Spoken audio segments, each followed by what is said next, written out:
Welcome back, Martini Giant fans. This is episode number 111, which is the 1982 film Tootsie, directed by Sydney Pollack, starring, of course, Dustin Hoffman, also Jessica Lange, Terry Garr, a bunch of people. It's a really amazing film. It is the second in our series of comedies that we've been doing. Eric did the first pick last time, and that was for the King of Comedy. This is a Daniel Thrawn pick, and you guys will get to see what my final pick is in 2 weeks. So I can't wait to see what you guys think about that. Dan really loves this film, and you get to hear exactly why. So very excited for that. I want to remind you guys, if you guys are listening to this, we do have our podcast up on YouTube now if you want to watch them. They're a lot of fun. Just go to youtube.com/@martinigiant. Again, that is youtube.com/@martinigiant.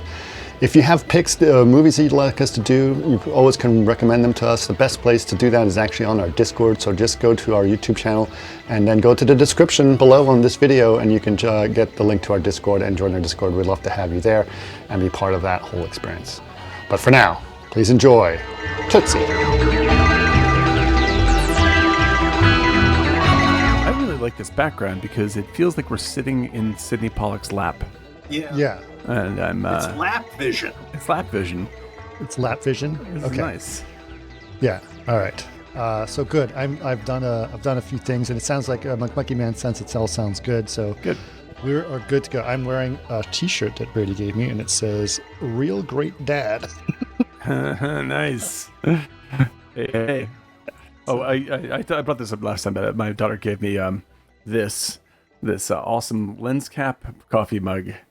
Nice. Lens coffee mug, which I am very proud to have. It's Very cool. Pretty hysterical. But yes, the nostalgia train. I'm all for it in certain amounts, and it's okay.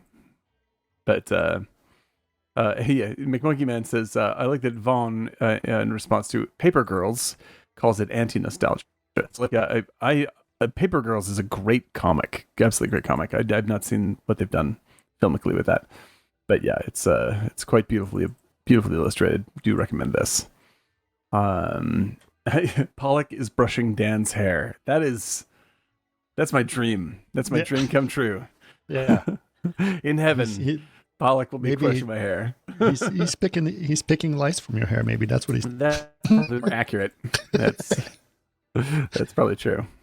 Sydney Pollack. God bless. Yeah. It's been a while. It's 10 years. It's like 12. It died in 2000. Yeah, since he passed. Yeah, the last movie, because he was in. He directed Tootsie, and he's in Tootsie. He also produced and acted in Michael Clayton. That's right. And in both movies, he proves that he is almost the best member of the entire cast. Like he's right. Well, he was an actor prior. Unbelievably talented actor, and did not act enough in my opinion. Guy is incredible, simply incredible. He's a very good actor. He's got a tone to the way he speaks. It's very, very good and funny and comedic. It's like naturalistic and exasperated. Right. Like that's exactly what it is. Yeah. It's so much fun. But okay, welcome to Martini Giant. This is the chit chat portion of the show, where we talk about how our New Year's was. So how was our New Year's? Okay. How was our... listen, maybe it's because of my age, or maybe it's because I'm post pandemic, but there's several things that just didn't make me interested in doing anything remotely close to what a New Year's Eve celebration would normally be. Like, I had absolutely no interest in going to a New Year's Eve party. Like, imagine that. Why? Right now.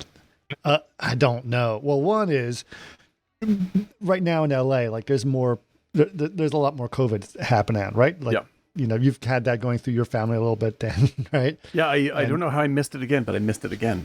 But yeah. I remember through the family again. Unbelievable. So that's a thing, but I had no interest in doing that. So we just stayed home and, watched movies and stuff. No, we did watch The Godfather. That's nice. That's good news. And Brady watched it with us. And a couple notes on the Brady, because Brady watching a movie like The Godfather can be entertaining. One first, yes, obviously. One. Yeah, got And it. so his That's just backstory for 2. first thing is that he recognized was when he's watching the chief of police show up at the hospital. He goes, "Wait a minute, that's Sterling Hayden." That's Sterling Hayden. That's Sterling Hayden. Good for you, Brady. Nice. The 13-year-old kid will recognize Sterling Hayden. I didn't recognize Sterling Hayden until I was at least 23, so be very proud. Very proud. Yeah. Now, granted, he was sort of involved in on our memes that we've been doing about Sterling Hayden. He watched him in Doctor Strangelove recently, so he kind of knows exactly who that is. That was good. Then the other one that was funny is that he watched the whole movie, and then he's like, "Wait, what's Michael doing?" When he starts murdering everyone during the baptism. And he's like, "But no, he's the good guy. He's my favorite person." Yes, that is the movie. That is the heart of the movie. And then he's like, "That's not right." That's right. And then he watches the scene where, he lies to Kay. Mm-hmm. Brutal. And then Kay looks at him from the outside and the door closes and they're kissing his hand. And he said he'd recognized 2 things from that. He goes, "Wait, that's the scene from Seinfeld when Kramer becomes the godfather of the children Yes. and they reconnect." It's like, "Yep, that's correct." And then he goes, "That can't be the end of the movie." It's like, "Yep." Because that's the worst movie ever, he said. Really? Yes. Yes. A good person becomes a bad person. Yes, that is the story of The Godfather. Well, you can watch the next one where a bad person becomes a much, much worse person. Yeah, it's like really bad. Really bad. No, that's amazing. Yeah, no, it is funny because, like, as we always talk about on the show, it's just like this kind of movie, like The Godfather, is not something that you would see that's not a story you'd tell in popular film today.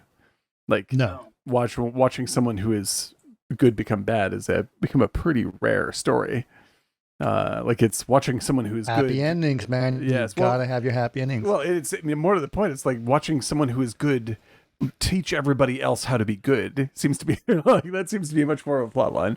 Unless you're watching TV where there's lots of anti-heroes. Anti-heroes still exist on streaming, so that's good. Yeah. But the superheroics of the past 15 years. But you watch him become bad, like go from he is bad.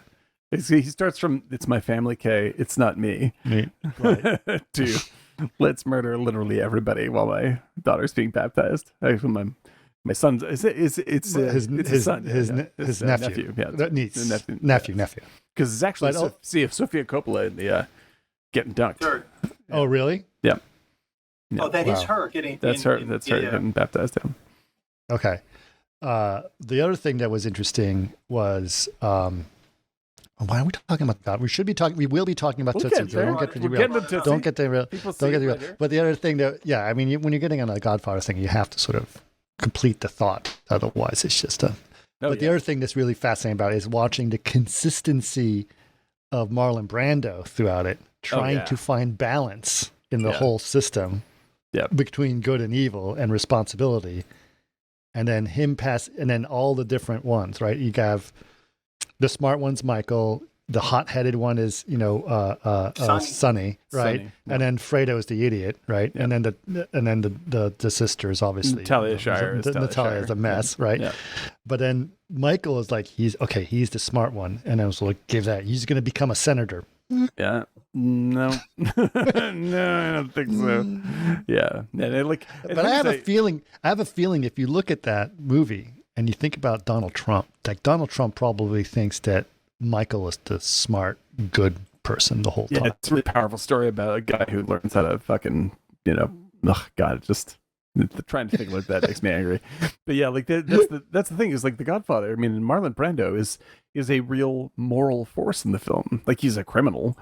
Right. But he's actually trying to be ethical and trying to be moral. To his family. Yeah, he's like the reason family values. Yeah, he's like the reason to be moral is because it creates safety for, and like morals and ethics, even though they're criminals, stabilize everything and protect your family. Like, that's the reason to do it. Not like this. Well, they also emphasize that don't do drugs. Don't do it. Like Goodfellas. You're not touching the drug stuff.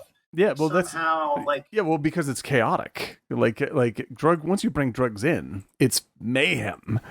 because once your people start using drugs, they start killing people and all sorts of stuff goes wrong. There was a certain law the old school mobsters had. They didn't do certain things because it seemed anti-family.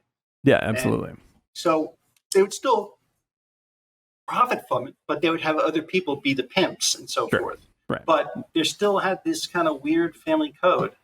Yeah, well, it's like what The Godfather, what Marlon Brando says. It's just like, I wish you well in your business, so long as it doesn't conflict with mine. It's such a great, consistent, beautiful character, and they carry it all the way through, too. Like it's as much though the movies is those two movies are really more about what you lose from Vito Corleone. And Michael is just the example of that loss. It's everything that goes away after he dies. But yeah, anyway, it is a brilliant film. It's great. Somehow that is a great New Year's film. That is a perfect vibe. Yeah, and this is Karen watched it around New Year's, and she said she likes it around New Year's. So we did watch, of course, Trading Places as well. That's another New Year's film for us. Did the kids like it? Oh, they love that. Is a funny ass movie, man. Yeah, that is very funny. Yeah, it's funny. I was at a party recently with some people I know, some great people know. We were chatting and we're talking about that, and then a guy says, "Oh yeah," it's like the scene where he's coming out of the police station. And the cop is dragging a criminal up the stairs, and he goes, "May I suggest using a nightstick, officer?" Remember that? That's yeah, it, right? Exactly. Yes, right. It says, "Well, the guy who's in handcuffs was that guy. The guy who I was with, that was his brother." Oh, that's awesome. That's pretty good. May I suggest using the nightclub, officer? It's so funny. Eddie Murphy, top of his game. Yep. Okay, let's get into Tootsie, because we were talking about 80s nostalgia for a while, and I was watching this, and I have not seen this movie in a long time. Really? Okay, it's a long time. At least 2000. Yeah. Okay. This feels very dated. It's a straight up 80s movie. It feels like it takes place. Now, here's what's interesting. Yeah, it still holds up. It still holds up. I'm not debating that. But it is pure 80s as opposed to 80s nostalgia. Yeah, no, it's Do you know what I'm trying to say? It's the difference when it's because the pants, there was still that kind of, the pants had those little, what is it, striations? What are those? Yeah, the pleats and the look of all the clothing, because it's all like top style of 1982. Like all the costume design is tip top style. All the interior design is like super right on point 1982. The just music, like the Jerry Langford show. Yeah, it's like it's basically a period piece movie now. The music was cheesy as fuck. Oh yeah, it's terrible. Go Tootsie go, like they're selling the soundtrack, and like it has a certain kind of photography which was specific to 80s comedies, and like everything about it feels there are movies that are made in the 80s, like for instance, like The Thing came out the same year, and that does not look like an 80s movie. It has something like, because there's a lot of darkness. But yes, there's Blade Runner came out the same year. Blade Runner. These are very forward-thinking movies. Exactly. I know, but there were really a lot of night shots. And sure. But stylistically, with the lensing that they did. This is pop 80s, like, and not like because the way that people, thanks to Stranger Things, everyone who didn't live through the 80s imagines that everyone in the 80s was listening to the coolest fucking music in the universe. No, never heard of nobody was. No, the nobody music was. Well, that's the thing, is right. It used to be, they used to call it new wave music, right? New wave music, yeah. New wave music or alternative music. Yeah, like that. Right? That shit was like the cool kids listen to that stuff. By but definition, pop radio, the alternative music was things that people did not know about. Yes. It was not on the radio. And so when you watch this movie, it's not like you're going to get like The Cure. The Cure in this thing. Exactly. The Crispy Ambulance does not be playing in the background. Like this is like shit. You're like, what the fuck is this? Yeah. Well, that's what people are actually listening to. Like 100%. Exactly. Yeah. And it's corny. It's super corny. And it's Corny. because there's Working Girl along the lines of this movie as well. Exactly. And it's like there's a whole fleet of sounds, keyboard style sounds and synthesizer sounds that came out in the 80s that people stopped using because they were really terrible. Like when you think of keyboard music, like synth sounds today, like that's all the shit that kept because it's awesome. And so when you hear the soundtrack to Drive, it's like, oh my god, the good stuff. That's the refined good stuff. Or that's the other one I'm thinking of, Risky Business. Yeah, exactly. Right. And so like you have, but that was Tangerine Dream. That's what I'm saying. But they were also in the 80s. Yeah, like this is like 70s and 80s. But yes, like they were fantastic. Vangelis and Tangerine Dream and Wendy Carlos. All these people existed and did like big stuff. But like in terms of what you listened to when you went to go see a pop movie like Tootsie, like it is so shitty. It's unbelievable. It's unbelievable. And now this is the only bad thing I'm going to say about this movie for the next like many hours, because this is one of my literally all-time favorite films. But like it is like time traveling. It's a perfect time capsule of its period without a doubt. There's nothing. Yes. There's like you get there. It's like you can watch Butch Cassidy and the Sundance Kid, and though you recognize that this is a movie that was made earlier, it doesn't give it away in the way that Tootsie does. Like Tootsie is like, whoa. I guess this is what people thought was cool. Wearing belts up here. Yeah. Like that's just the way it is. It's sort of like when you watch another one today. that sort of made me feel this way in an interesting as well. And there's similarities between this and is Mr. Mom. Oh yeah, totally. Another Mr. Mom has a little bit of that feeling as well. Yeah. And I love Mr. Mom. I think it's an excellent movie. But there are very few movies like Tootsie itself doesn't hold up. I mean, I disagree. It does hold I watched it recently. It's good. We covered it. Right? There's a soft focusness. The focus. There's a real kind of, and the sound. I watched it recently, and the sound. I don't know. Maybe it was just the stream, but it was just like it wasn't great sound. Oh yeah, no, it's like a shitty TV show. Like Mr. Mom is a great TV pilot script. Right. That was extended into being a movie. That's what that. It's a great one, and it's super super funny. And like, but if that didn't have the cast that it has, it wouldn't be a classic. Like Michael Keaton and Terry Garr and Martin Mull are carrying that movie the whole time. Sure. Like it's a great movie because of them, as opposed to it's a great movie because the script is perfect or the direction is great. Right. You know, and whereas like when you get to Tootsie, and now Tootsie, as we said before, when we did the movie we just did, Eric's film, King of Comedy, Rupert Pupkin, ladies and gentlemen. This is my choice for a movie that I like to talk about and represent. Like this is my this is your movie. This is my all-time favorite comedy. It's not the funniest movie I've ever seen. The funniest movie I've ever seen is Young Frankenstein. But it is if you're going to talk about something that is funny that tells a story, there is no better made movie than Tootsie to me. That's the absolute high watermark, like wholesale. So it's interesting you say that, because I was hoping, and it went downhill for me. Really? That's too bad. That's sad to hear. Yeah, it went was downhill. Too sophisticated for you? What was the? Was the direction too crisp? No, I actually think it was. It felt very, very dated, even conceptually, in terms of the culture of what was going on. Right? Is it you or somebody else saying that? No, me. Put Brady on. Right? I mean, for God, Jessica Lange. Mm-hmm.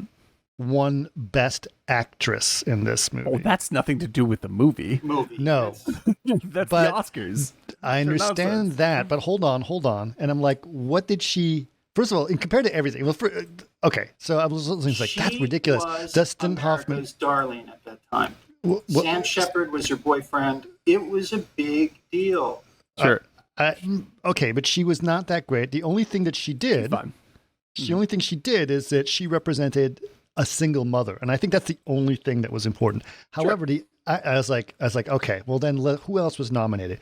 Turns out Glenn Close from World According to Garp was also nominated this year, and has a far superior acting role. Oh, without a doubt. Like, far superior. If you're gonna say like who's the worst actor in Tootsie, it's Jessica Lange, just because like she's the one who won. Yeah, but that's who fucking cares about the Oscars? The Oscars don't have anything to do with reality. That's like I can't believe just like that's like saying what is it Richard Dakar. It's Coda, right? What's the movie that won last year? But the Deaf Family. It's a great movie. It's a legitimately great movie. You didn't remember this? Nobody remembers this. See? That's what I'm talking about. Like, so the movie that won Best Picture last year, what was it? I don't care. This is what I'm saying. Like, it's a good movie. No, it's Coda. Coda, right? It's a good movie. It's a very good movie. I never saw Were there better movies that year? Well, yes. Lots of them. However, the Academy Awards it's just an event. It doesn't have anything to do with reality. I know. So that's just the way it works. But I did know that like Hoffman was obviously nominated for a Best Actor, but it was given to Ben Kingsley for Gandhi. So then I started looking at the Oscars for 83, like in 83, and I was like, holy crap. That was another great year. That was a pinnacle 80s year. Yeah. You had Blade Runner. You had Tootsie, you had Gandhi, you had Spinal Tap. Is that 82? I thought it was 85, 80, somewhere like that. So let's see. Missing the Verdict was there. Verdict is great. Officer and a Gentleman. The World According to Garp. Yeah. Victoria. I mean, think about all those films coming out in that year. That really actually is the stuff that made me fall in love with film. Right. Yeah, it's a great. That's that period. E.T. came out that year. Das Boot. Right? Tron. Das Boot. Tron. Yeah. What else is there? I mentioned The Verdict. Behind the Green Door. Nope.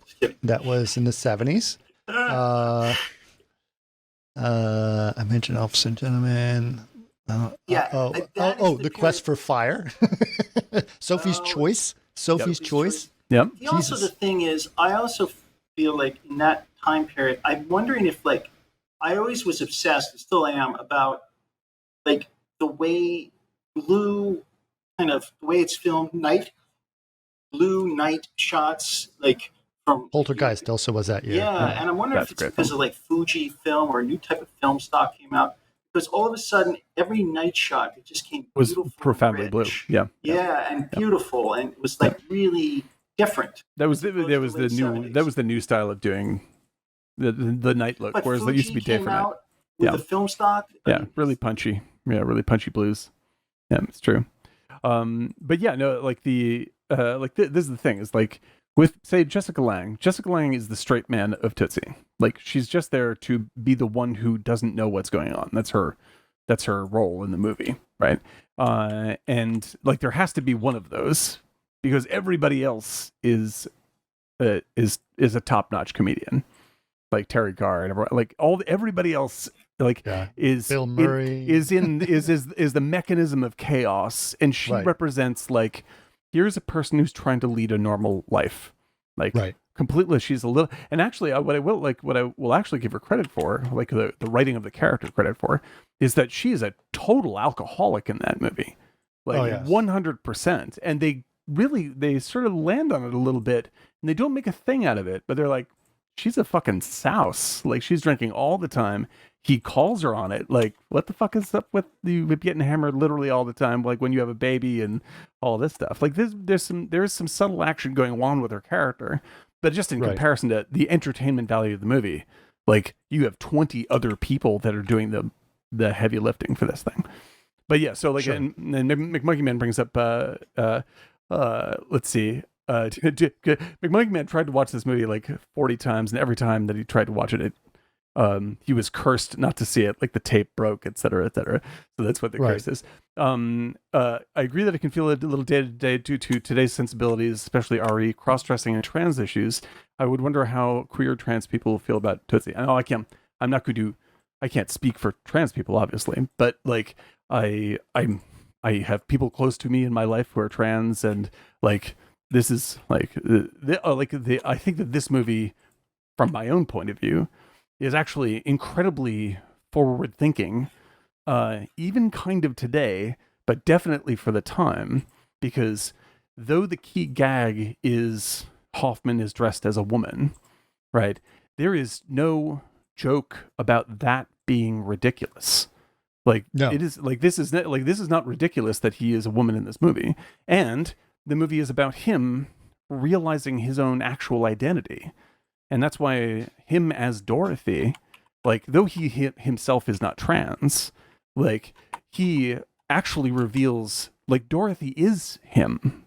Like, he is discovering, he is truly discovering. I was a better man pretending to be a woman, right? And so, like, this is himself for real. And, like, Dorothy is the character because, like, Michael Dorsey is an asshole.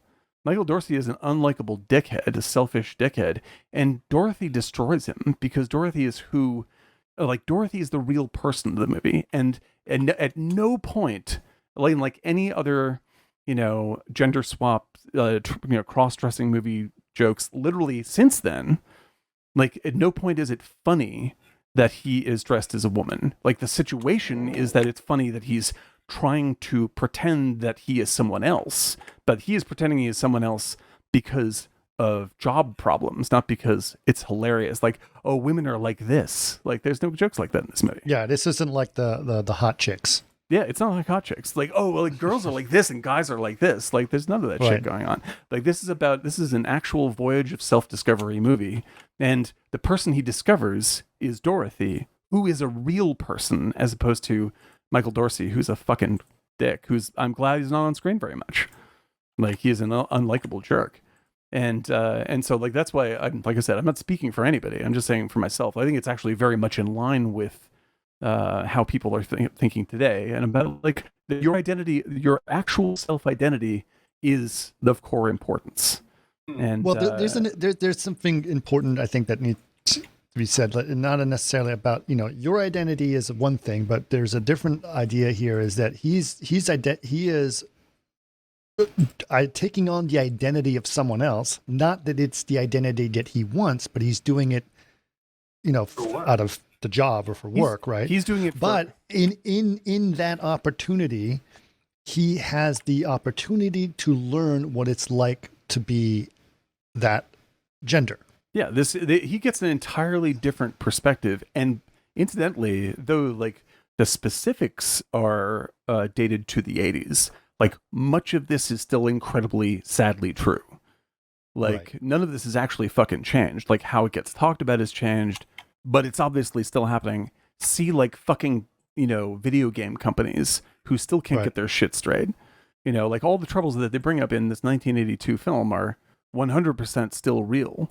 And even if we just use different language to talk about them, in fact, like I would say that they're much, much worse in many sectors.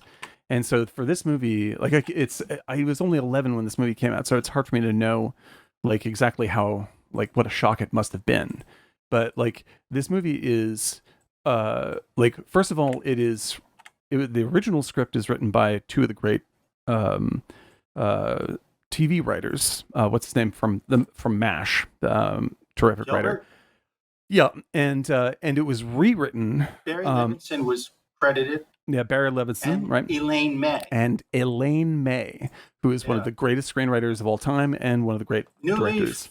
Yeah, and so like this movie, the reason why this movie is like good jokes is because of the MASH guys. The reason why it's a meaningful film that actually has a legitimate female point of view considered is because Elaine May, one of the great writers, period, wrote it. And so like this movie is like, there's she a also wrote Ishtar, which is a good movie, by the way. If anyone's actually seen Ishtar, I know that it became popular to slam that movie. It's actually a very good movie. But A New Leaf, etc. Like, and her husband was what's his name? Mike Nichols. Mike Nichols. Like she's been as progressive can be since way before most of us were born.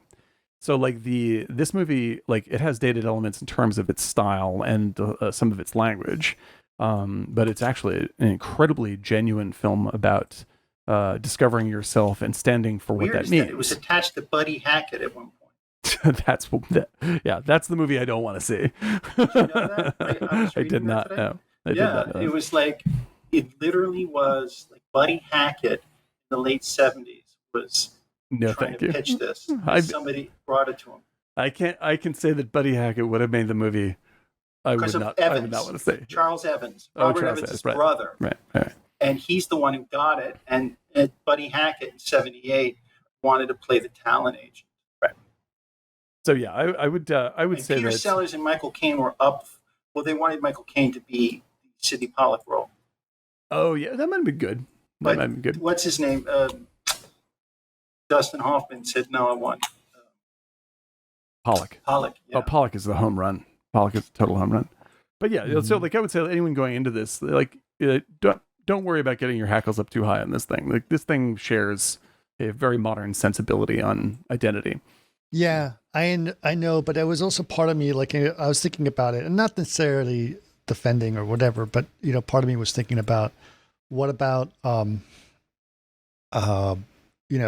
because there have been other things where someone takes on the role of some other kind of person and then has to deal with the consequences of, usually it's a minority of some kind. Sure. And so I was thinking about Soul Man, which would probably never watch today. I guarantee you that does not hold up well today. Yeah. Right. But the idea that, like, I remember at the end of, who was the professor in that was James Earl Jones was like, you had the opportunity to learn what it's like to be black. Right. Right. And that was the thing, is like, he dealt with this. He was to do that. I was like, yeah. And I just remember that line. I'm like, okay, so that is what, Dorothy was doing, right? Yeah. She had the opportunity because she or he was an asshole, right? And he did treat women like shit. Absolutely. Right? He's a fucking sexist tool. But he also, but he wasn't, but it was, what was interesting is that he was not this, so how did he do that and still immediately recognize his faults when he became Dorothy? Well, this is because it's basically in the opening gag. Like, his whole thing as an actor is like, he's not going to do what even the director wants him to do, because he's going to discover the character himself. So, well, that's and then he fucking does. Right, which is the method acting thing. So there was a little bit of notes on mocking method acting. Oh, totally. Yeah, in this thing, like the whole Leo Tolstoy is dying scene. That was so great. Yeah, it's so fucking funny. Just like, so you want me to walk to the middle of the set? Yes, love, because half the house can't see you. Not with me. Is Tolstoy slam? One of the best scenes is when he goes back, knowing what she likes or wants a man to say to him, and he does it, and she slaps him. Fucking throws the drink in his face. That was like a real point for his growth, to be like, because it was almost like sneaky. It's sneaky how he did it. Well, this is the thing. Failed. And right. Like, he learns in that moment, because what he's doing the entire time in the beginning of the movie is like, he's pretending to be caring towards people, but towards women, so he can get laid. Like, this is the only way he really thinks about, like, when he's trying to, like, he's just randomly hitting on people that come to his birthday party. Like, he's a fucking asshole. Like, he's not trying to connect with anybody at all. Well, they literally say no one will hire you because you're an asshole. Because you're an asshole. Exactly. That's literally in the script. Right. And so, like, that's the thing, is like, there's, I think that there's, like, I don't know what parts were written by whom, but I have never seen because even when Hoffman talks about Tootsie today, like, he gets actually quite choked up talking about it. It's a very meaningful movie to him, and they worked incredibly hard to make this work. And I think that like to this day, he thinks of Dorothy Michaels as his greatest role ever, because he actually discovered something about himself as an actor. Mm-hmm. Like, not just because he's like, I nailed it. It's just like I became somebody else as Dorothy. But this was also, around the time when he was doing a lot of those really trying to be a person he was cast into, like think about Rain Man and all that stuff that he was Rain Man was 85? Yeah, it's 80, somewhere around there. Which is okay. That's a good movie. It's okay. Right. I think he's good in these movies, but like, and I always like Hoffman, but I'm in love with Dorothy Michaels as a person in that movie. Like I'm just like, that's someone I really identify with. And it's because like it really is Hoffman. Like I think it really is him in a way that he's never in any other role been able to be. And so like it has an emotional, like Dorothy is such an incredible performance that it's hard for me to think of her as Dustin Hoffman. That's the thing. It's bizarre. These aren't the same. Well, that's the thing that I think was so powerful. And I think this is why it got a lot of people's attention. And the key scene is when he does the like talking to this scene right here, which we're behind us. Yeah. Where he comes in as Dorothy and it's totally Dorothy. And then he says, and then totally his voice changes to it's like, it's me, buddy. It's me. And it's like, you're just like, whoa, shit. Even the audience, it's jarring change, change. Yeah. Right. And so that I think is the thing that was so powerful in this film is how much he was transformed. Right. Yeah. And I agree, it's all part of the story. Everything you've said is part of the story. He's playing tricks on everybody. Yeah. So he's still that same person. Yeah. And he's slowly changing internally to live up to Dorothy's level. Like that's the story. Like the story of the movie is that Dorothy is the person he idealizes. He wishes he could become Dorothy. Well, I actually think he wishes. I think it was more about because she had a child. Mm-hmm. He just wanted to be a parent or just have empathy or be focused on somebody besides himself. Yeah, and he saw her beauty, and with a child, he's like, that's just something that's like oil and water to me. Right. And it was a fascinating. Is the swing set scene or something? We're helping the baby. The one of my favorite lines in the movie is when like Jessica Lange's kid is just like throwing shit all over the place and making a mess of the apartment. And Dorothy is there to babysit for her, and she's cleaning the baby up, and she holds the baby up to the mirror and says, "You want to see what a bad girl looks like?" And I'm just like, "Yep, there it is." It's like it's such an amazing. Like I would say that this movie, like you'd have to think. I would agree that you would have to think about it differently if you did it today, because like you'd want to make sure that there was that you really did think through what how people would feel about this today and how they'd receive Dustin Hoffman playing this role. However, that said, in that it's a movie that was made long ago, and people, you have to sort of make allowances for different times. I don't think you can make any of those movies now. You can't make this. You can't make Boys Don't Cry. You can't make any of that shit anymore. Well, the thing is, like, it's done. This movie, like, I would bet for most modern audiences would hold up extraordinarily well in what it is saying about personal identity and being yourself and seeing things from seeing yourself from a new point of view that's enriching, that any other sort of surface 80s issues will just go away, because the movie's intention is incredibly kind-hearted and very, very real. So yeah, I think it's definitely something to think about. But if anyone's not seen it, like, don't worry about like this is the Soul Man effect. No. Like, I did want to bring that up because this was a thing that was big in that time. It's like, was the book of the film, Chris, overwhelming that it kind of affected the storytelling? Listen, I still think this is a very powerful film. I'm not dismissing it, right? But the look of the film had a little bit to do with it, and I think there was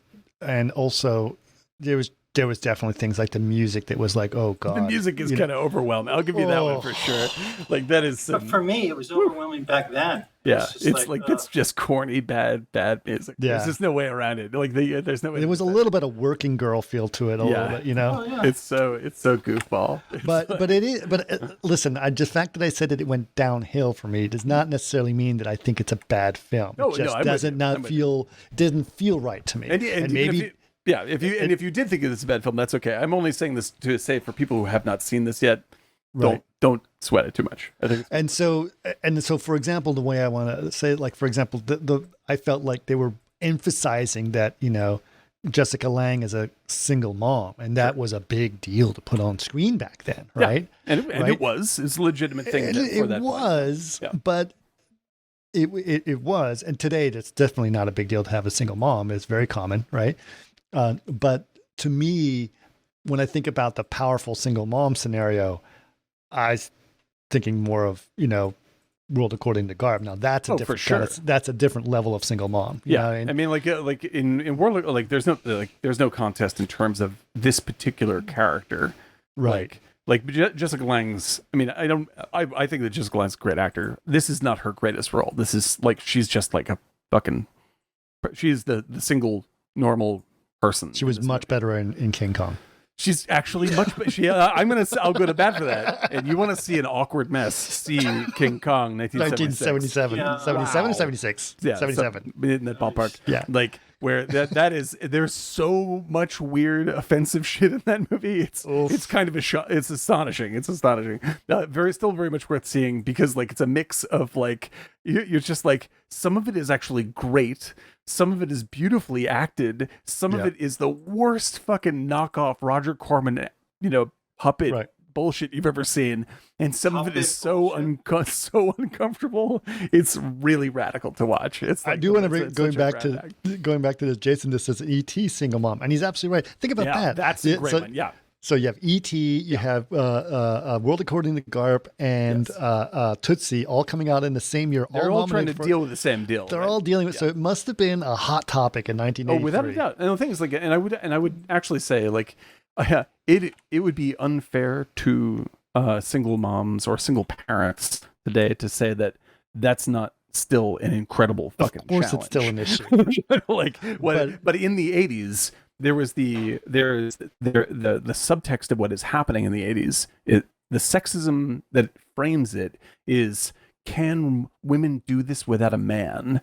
Like, which is fucking idiotic, obviously. Right. And so there's a lingering shadow of that. But it is that's the way people are thinking about it in that time period. You know, that's just the way it was. But like, if you want to see the good drama it's also and in some cases and they sort of do this a little bit in Tootsie as well. It's like she needs a man to save her, right? Which is what he sort of. They don't actually say that, but that's one of the subtexts that are going on here. Well, right? like she's like she wants a relationship in her life for sure. Like she's not. They're not so progressive as to say she doesn't. Like she's not looking for anybody. Sure. But she is meeting essentially Dorothy on her own level, right? Whereas all the other male characters, like Dabney Coleman, who's a heroic villain in this fucking thing, is amazing. Like it's like she needs a man in her life, otherwise her life will fall apart. When clearly her life is fine, and to deal with all the bullshit that he provides, Dabney Coleman. Yeah, exactly. I mean, like her professionally, she's a giant success. Like there's no like can she do it by herself? She's doing it by herself. She's a fucking millionaire. Like this is obviously working very well. But she does feel like her entire life is jam packed with responsibilities, and she wants to share at least the stress with somebody else. Sure. And that's why she's looking to connect with somebody. But like that's and knowing that the only men out there are fucking Dabney Colemans of the world. That's very stressful for her, and she just puts up with that kind of stuff. Colemans of the world. Well, I also, I do, one of my friends who you guys know, Donna. She told me, she was sort of becoming going on set and becoming a producer around this time, sort of elevating her career. When was Terminator? When did Terminator come out? 84. First one, huh? 84. 84. So the year after this. So yeah. So she was like, I was a producer, I was on set, and people were still calling me Tootsie, right? So sure. Right. And so it's, which is funny because she calls me kiddo all the time, even though I'm in my 50s. What's that, guys? But yeah, I think when you're, I'm sorry, go ahead. But so when I was thinking about like what it must have been like to be on set of a soap opera in the 80s and dealing with that, which is very well portrayed in this film, right? I think and Soap Dish. And I think of funny as well. and Soap Dish, and even broadcast news a little bit too. Like somehow I was thinking about, but I do think about like those stories that I heard from Donna about things like that. So it was really kind of fascinating. Yeah. Should we get to who? Oh, there's a bunch of people in chat, and if you guys want to chime in, who has not seen this movie, let us know. We'd love to know. I know a lot of you don't actually type in chat, but that's cool. We'd love to know. If you want to type in who hasn't seen it, but we're going to go through it anyway. But I'd like to be curious to see at what level we should go into it. But this was also during a time and when popular movies and good movies went hand in hand. Yeah, right. Weird. Right. Yeah, they don't happen today. Because I was thinking about it today. It was like you've got the popular movies, and then now they just call it Oscar bait movies. Yes. Right. Which is really sad that that's just a different class of movie. Right. But there was a time when Gandhi was a popular movie. Yeah. Right. Like a big hit, a really big huge hit. Yeah. Right. And so was Tootsie. Tootsie was very big. And I think I remember during that time also Tootsie was, it was very uncommon for a comedy to be nominated for Best Picture. Yes.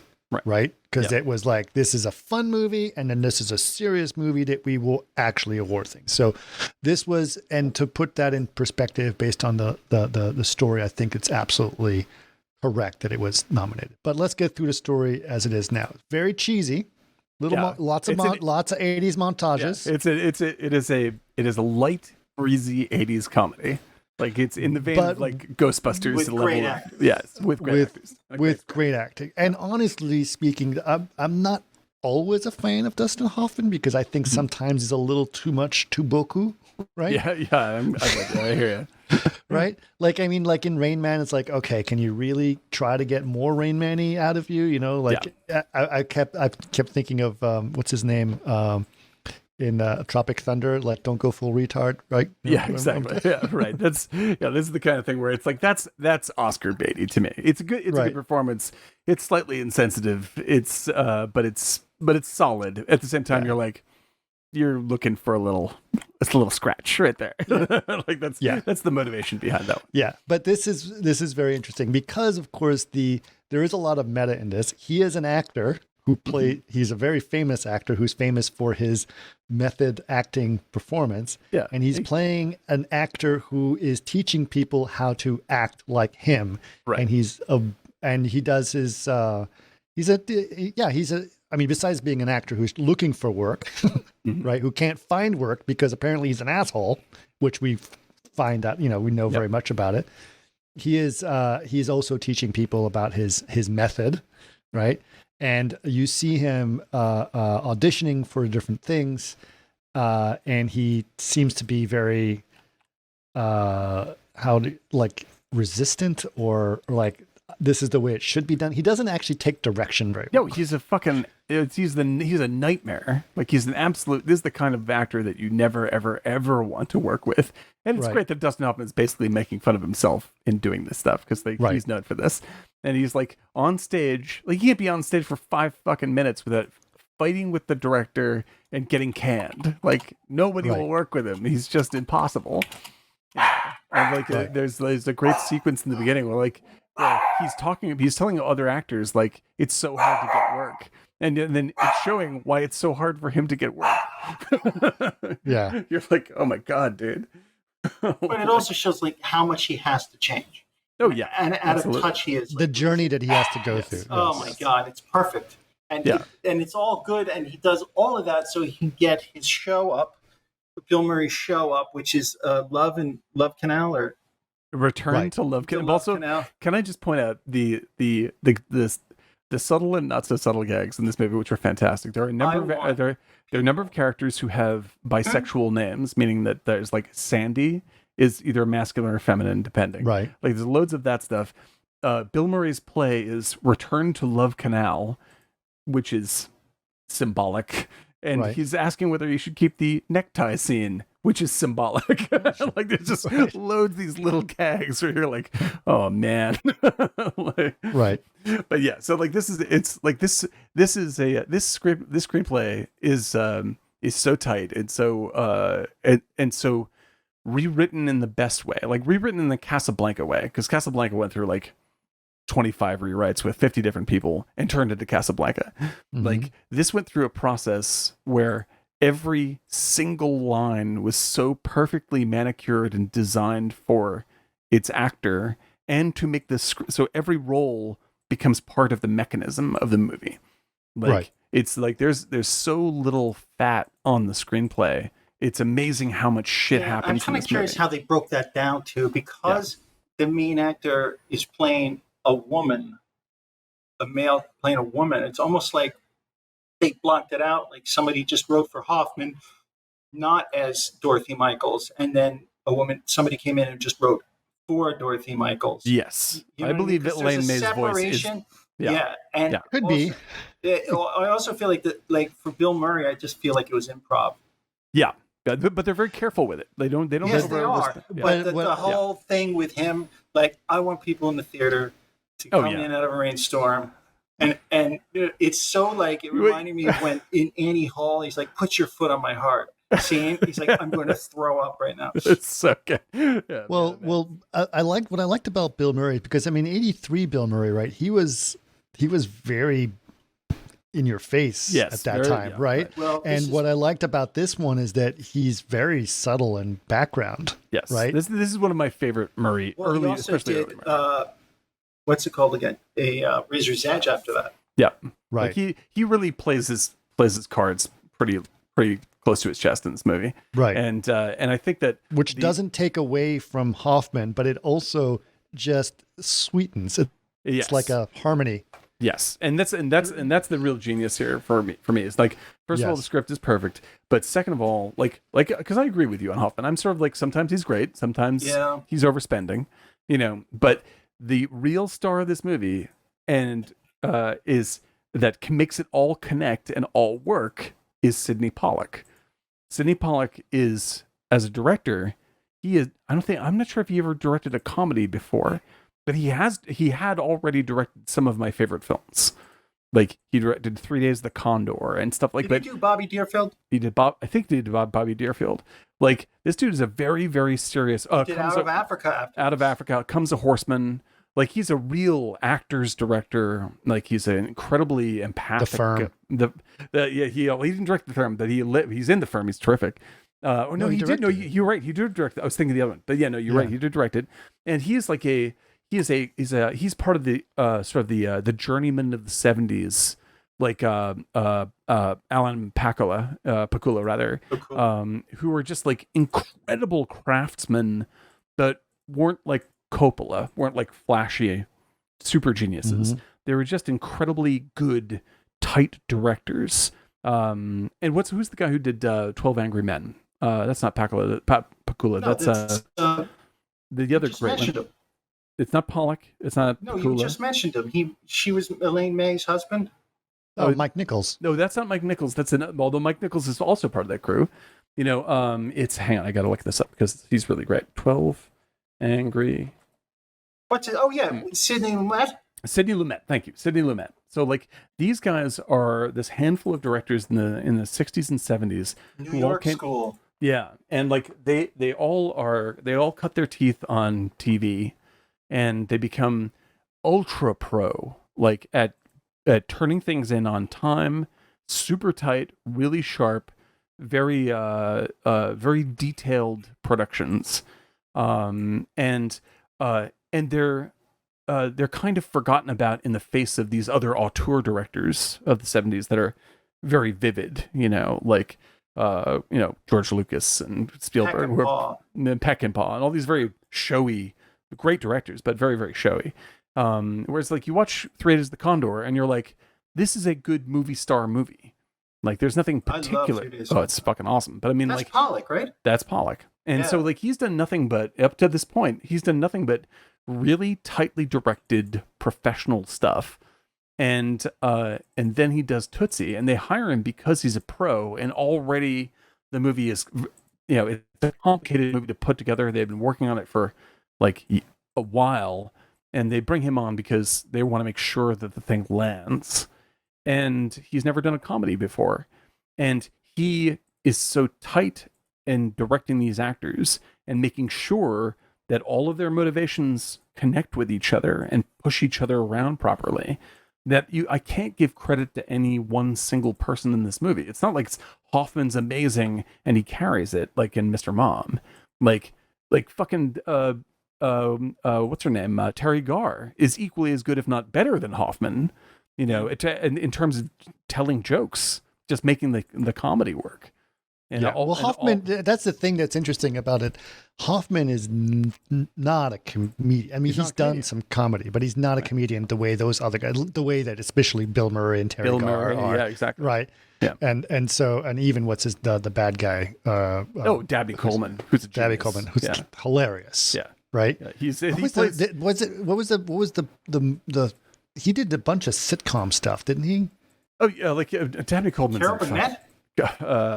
Was on Carol Burnett? Probably. Did something called he did something about a newsman in Buffalo. Like, what was that thing called? He's Furman what's his name? Hang on, let's bring up. Wasn't it Furman and something or other? Yeah, hang on. I'm looking up Coleman. Dabney Coleman.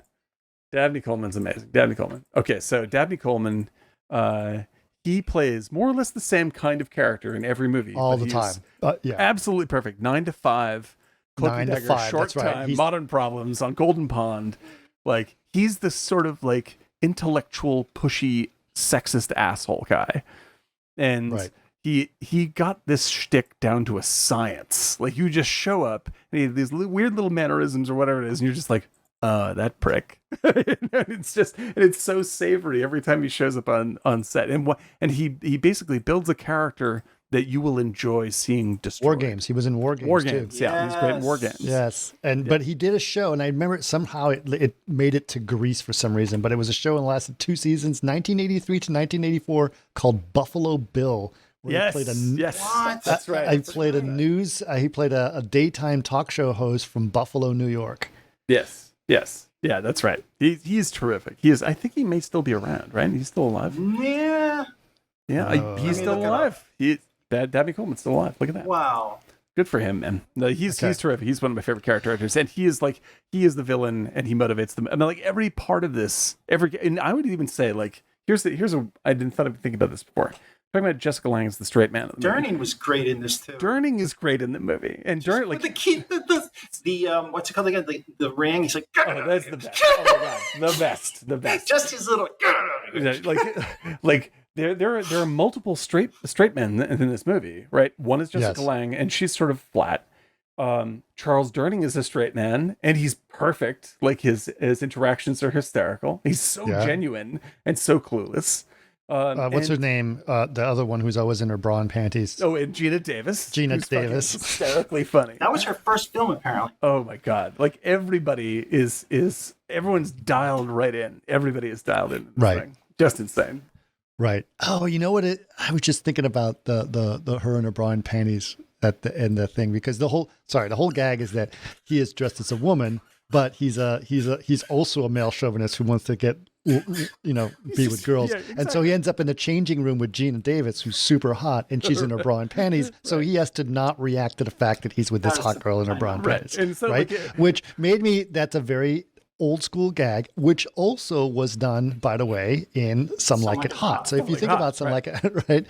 Yeah. And so like the mechanism of it in the movie is like he gets to see people as they really are, and women talking about things that are of actual concern in their lives. And he's sort of he's privy to this all the time with Jessica Lange, with Gina Davis, and all this kind of stuff, and who don't feel safe talking to people like Dabney Coleman about any of these problems. But he is Dabney Coleman. Rather, Dustin Hoffman gets to see this that in a way that yes, but Dustin Hoffman is Dabney Coleman. Is essentially, yes, and Dustin Hoffman is as bad as Dabney Coleman, Right. and so like because he has this the secret perspective. This is why he learns. Like this is the whole structure of it. Yes, like yes, if you were if you could only be in a position where you fucking listen for a second, then maybe you'd stop wrecking your own life. Right. And it's like so all of even though these are sort of classic old school setups, they're all built to make the character a better person always. Like he always has an opportunity to go, oh wait, I'm the asshole, over and over and over again. Right. And he's such an asshole, it takes the entire movie to chip away all that stuff. And they do it with every single character all the way around. It's fucking incredible. And the dude who there's too much to talk about. Let's keep going. Well, we're still at the very beginning. Yes. So we haven't even we've talked through the whole movie several times in terms of the feel, but never actually talked about the movie. While you guys are going, I want to fill my cup up. Hold on. Please go. All right, keep going. We'll keep going. So, so basically, just as premise, so he's an actor. He can't get any work because he's an asshole. He's teaching people how to embrace roles and sort of doing this method acting method, right? Yeah. He has his teacher's pets who he basically wants to use to have sex with. Yeah, One he's includes a fucking scumbag. He's a scumbag. Terry, which is, listen, this is so stereotypical of that, acting people, right? And then he is but Terry Garr is one of them, right? And then he has his roommate who is played by Bill Murray, who's a writer. Right? Who's written a play. And so what they're trying to do is they want to raise enough money to put up a play that he is going to star in, right? He's going to star in the play and his roommate's writing the role, right? Right. And so that's the only way he's going to get it done, right? And so Terry Garr is going to audition for a role on a soap opera where she's got to play a specific role, right? For this soap opera is about a hospital. So it's very general hospital type feel to it, just to put it out there in terms of what it was. Soap operas back in the day, they were, for those of you who are not from the United States, they were on every day, Yes. 5 days a week. Yep. People were very dedicated thin. to them. Yeah. Oh boy. They were very thin plot, right? Yeah. Barely progressing all the time. Melodrama galore. Melodrama about everything, so that people basically tuned in every day, right? Yeah, it's something to pass the time while you're doing fucking doing the dishes, which is why they're called soap operas. Soap operas, yeah. They're slinging soap. So that's what was basically going on at that time. Now they don't do soap operas still happen? They must still be going on. They're still going on. Like the network still runs soap operas. There's not quite as many of them. And really, what has happened is they've become so high style and high production value that they're just regular Netflix series. Right. Just like we've learned from the age of HBO that if you spend enough money on a soap opera, it's called prestige. Right. That's how it works now. But yes, what soap opera are you talking about? Oh, just soap operas in general. Yeah. Soap operas from the 80s and how in they were the 80s and 90s, they just had to pump these things out a lot, so it was very interesting. But they still it was also do it. yeah, There's shows now on Apple that I'm like, that's a soap opera. It's a soap opera, 100%. Yeah. I mean, I'm watching what's it called? White Lotus. Really good. It's a soap opera. I love it. But it's totally a soap opera. I started watching. Episode are you on? We just season 2 we started. We just did third episode, I think. So yeah, I already blew through season 2. It's so awesome. Yeah, I have to catch up on that. I'm just catching up on Yellowstone, which is a soap opera. It's a horse opera, and it's the same thing. How do you like it? I want to watch that. It was the first half an hour was a little wobbly for me. I was like, I don't know, and I just sort of like I think a lot of the sort of B-level background characters were not very strongly directed. I felt like it felt very like sort of Dynasty-ish for the first half an hour, which is also a soap opera. It's a soap opera, Crest? Falcon Crest. But it does finally get its shit together. Falcon Crest or Knots Landing. McMonkey Man says Downton Abbey. That is a fucking soap opera. Oh my Downton god, Abbey is a that's soap opera. Yeah. But definitely check out Yellowstone. I finished the first episode, and it stabilized itself and became quite good by the end. It's good so far. The spin-offs are incredible, though. They have, I hear they're great. Yeah, that's actually the reason why I'm watching this, because I want to see that. Is doing one. Yeah, with Helen Mirren. Right. Yeah. But yeah, so like the soap opera that is at the heart of Tootsie is one that initially Terry Garr is auditioning for. Right. And it's the classic soap opera that you had in the 80s. All interior, super hospital show. Hospital show with, harsh lighting, very, very studio and lit. And the actors, the leads on it are even the old guy that plays the old guy, yeah. Oh my God. Who is that guy? The guy who plays the doctor? He is Soap Dish really covers funny. a lot of that. Oh my God. That's that guy. Hang on for a second. George Gaines is his name. He is so fucking funny in this movie. He should have been more so famous. funny. And he did a bunch of the really Airplane and all that. Police Academy. Yeah, that's what he was in. Yeah.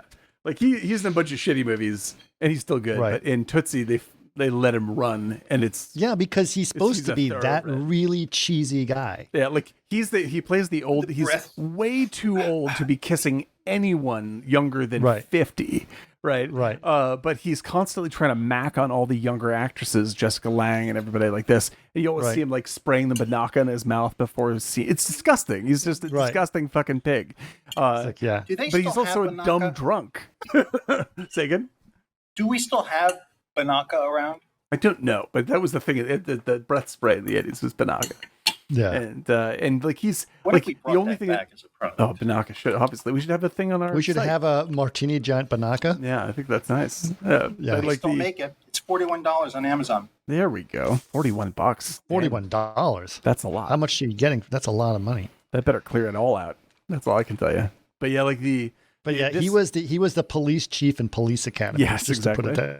His character in this movie is like the only reason he's likable is he's also a big enough link there, Eric. Good Lord. But like the only I don't skimp out on letters. Like the only reason his character is likable at all in this movie, because he's a sexist, abusive, terrible person, is he's also a complete clueless dumbass who has no idea about the real world and is a radical drunk. So like we're talking about. Yeah. Yeah, but the thing is, he's so clumsy and stupid that he's being set up. Like in the end, he's going to fall. Oh yeah, it's just pure cringe shame with this the entire time. The performance is through the roof. It's just incredibly funny. But yeah, so like that's the center. That's the hospital show that Terry Garr is. So go back to Terry Garr. She is trying to audition for this. She's immediately realizes she's not right for the role because she's too young. They want an older office or hospital administrator person, right? Mm. And so he just to skip ahead because we can't seem to get through the first 5 minutes of the movie. So she asks Hoffman to help her out. And direct her, right, and try to get her into and so Terry Garr is a very she is so self-minimizing all the time. Yes, she's always trying to she's scared. She's self-deprecating. Self-deprecating. She's like that in Close Encounters. Too. Oh, Terry Garr is one of the greatest comedians of all time for me. She's incredible, and she's sort of manic, and she's self-conscious. And she's coming in to try to play this character that's supposed to be very strong-willed, and she just doesn't know how to get the angle on it because she herself is incredibly self-conscious. So Dustin Hoffman's like, you have to get mad and break through this. And so he basically just starts insulting her till she's pissed off enough to break through and take control of the role, right? And it's the great line where she's like, you have to come by and pick me up. Come by at 11 and enrage me. And he's like, I'll come by and I'll enrage you before you go into the audition. She goes to the audition, doesn't get the role. And that's when Hoffman sees a window. He's like, well, the role's still open. and I need money. But it's also, he doesn't think much of her. Well, yeah, he doesn't. Right? He doesn't treat her with respect at all. I don't, because I'm better than you. Right, and so like he goes to Sydney Pollack and bitches that. Well, that's what it is. He finds out that someone else stole his role on stage for The Iceman Cometh, and he goes to yell at his agent Sydney Pollack, and he's like, "How the fuck did that guy?" Because you're an asshole. Yeah, it's just like no one will fucking work with you at all. You're a giant asshole. You ruin everything. Everything goes over budget and over schedule whenever anyone's involved. I can't even get you in a goddamn commercial playing a tomato because you wouldn't think it was realistic for a tomato to sit down. You know, it's just like, oh, it's a juicy, sexy beefsteak tomato. All this whole thing. So like he gets so pissed off that he's like, I'll show you what I can do. And then instead of showing a scene where he decides maybe I'll dress like a woman and it talks to Bill Murray about should I do this? Nothing. You just cut to he is dressed as Dorothy walking down the street. And they do it, and it's a very, very iconic shot because it's a long shot, super long shot, very long lens of him walking down a New York street, probably something like Fifth Avenue, right? Where there's a wide sidewalk with lots of people walking, very typical New York shot, where he's the only thing in focus and then everyone else is out of focus behind him. And it's this very fast New York walk, which I think is a very important thing. Yeah, that was a very 80s shot, though. Right. Yeah, very 80s shot. The zoom lens super 80s. of the oh my God. That was like, and even in commercials, that was like the big shot. Yeah, because it's actually from Midnight Cowboy, right? That's a Midnight Cowboy shot. There it is a Midnight Cowboy shot. But as opposed to Midnight Cowboy, they're walking fast. The music has got that spring in its step, find to it. It's like, oh my God, so go, girl, go. Yeah. But yeah, it's totally like a fucking Virginia Slims ad. That's what it is. It's like the way Virginia Slims, or like a Jordache jeans. Jordache jeans commercial. Jordache 100%, jeans, 100%. But yeah, so like, this is how tight the script is. It's like any movie today, they would have spent like 40 fucking minutes leading up to the reveal. And instead, like, you think so? Well, I mean, like, they would have explored it first. Like, the things like this movie just goes, the movie you're here to see. You saw the ad. You know the title. Bang. There he is. Right. We've done enough to introduce you to the character. We don't need to see the transformation. Because everybody knows who Dustin Hoffman is. Yes. By that time, he's like, they spend the time in the beginning on the right thing, which is setting up his world and all the people around him, and then they just cut to business. Like they don't waste any extra time to try to work out the mechanics of it. They just go bang, here it is, and now he's going into audition for the role that Terry Garr lost. Right. And he walks in, and he's tried to work out this whole shtick. He walks in front of the camera, and Dabney Coleman's like, too ugly, get out. You know, like just fucking completely cans her. And and then she's like, no. And the voice is the best. It's not. It's like, no. Just wait. You're right there. And she's like, so well. But that's I think was so jarring, and I think this is something that I think that Dustin Hoffman really sort of capitalized on. His natural voice is very deep.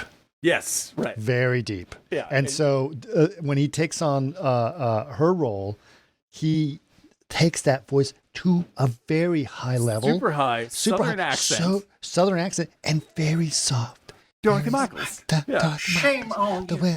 And very breathy like this. Oh my God. It's fucking gold. It's gold. And like, it's so, and it's so jarring because after he turns, like when he switches, like, what the fuck was that? It's like a massive gear shift. Yes. But like he instantly, and this is beautiful. It's like as soon as like Dabney Coleman just was like, fuck that. Nope. Like, no, I'm looking for a hot girl that I can put on TV. That's basically what Coleman's looking for. Right. Like he just blows her off, and she comes back and says like, no, like shame, and like starts fucking yelling at him on set, shame on you for anyone, blah blah, and just like bitches Dabney Coleman out.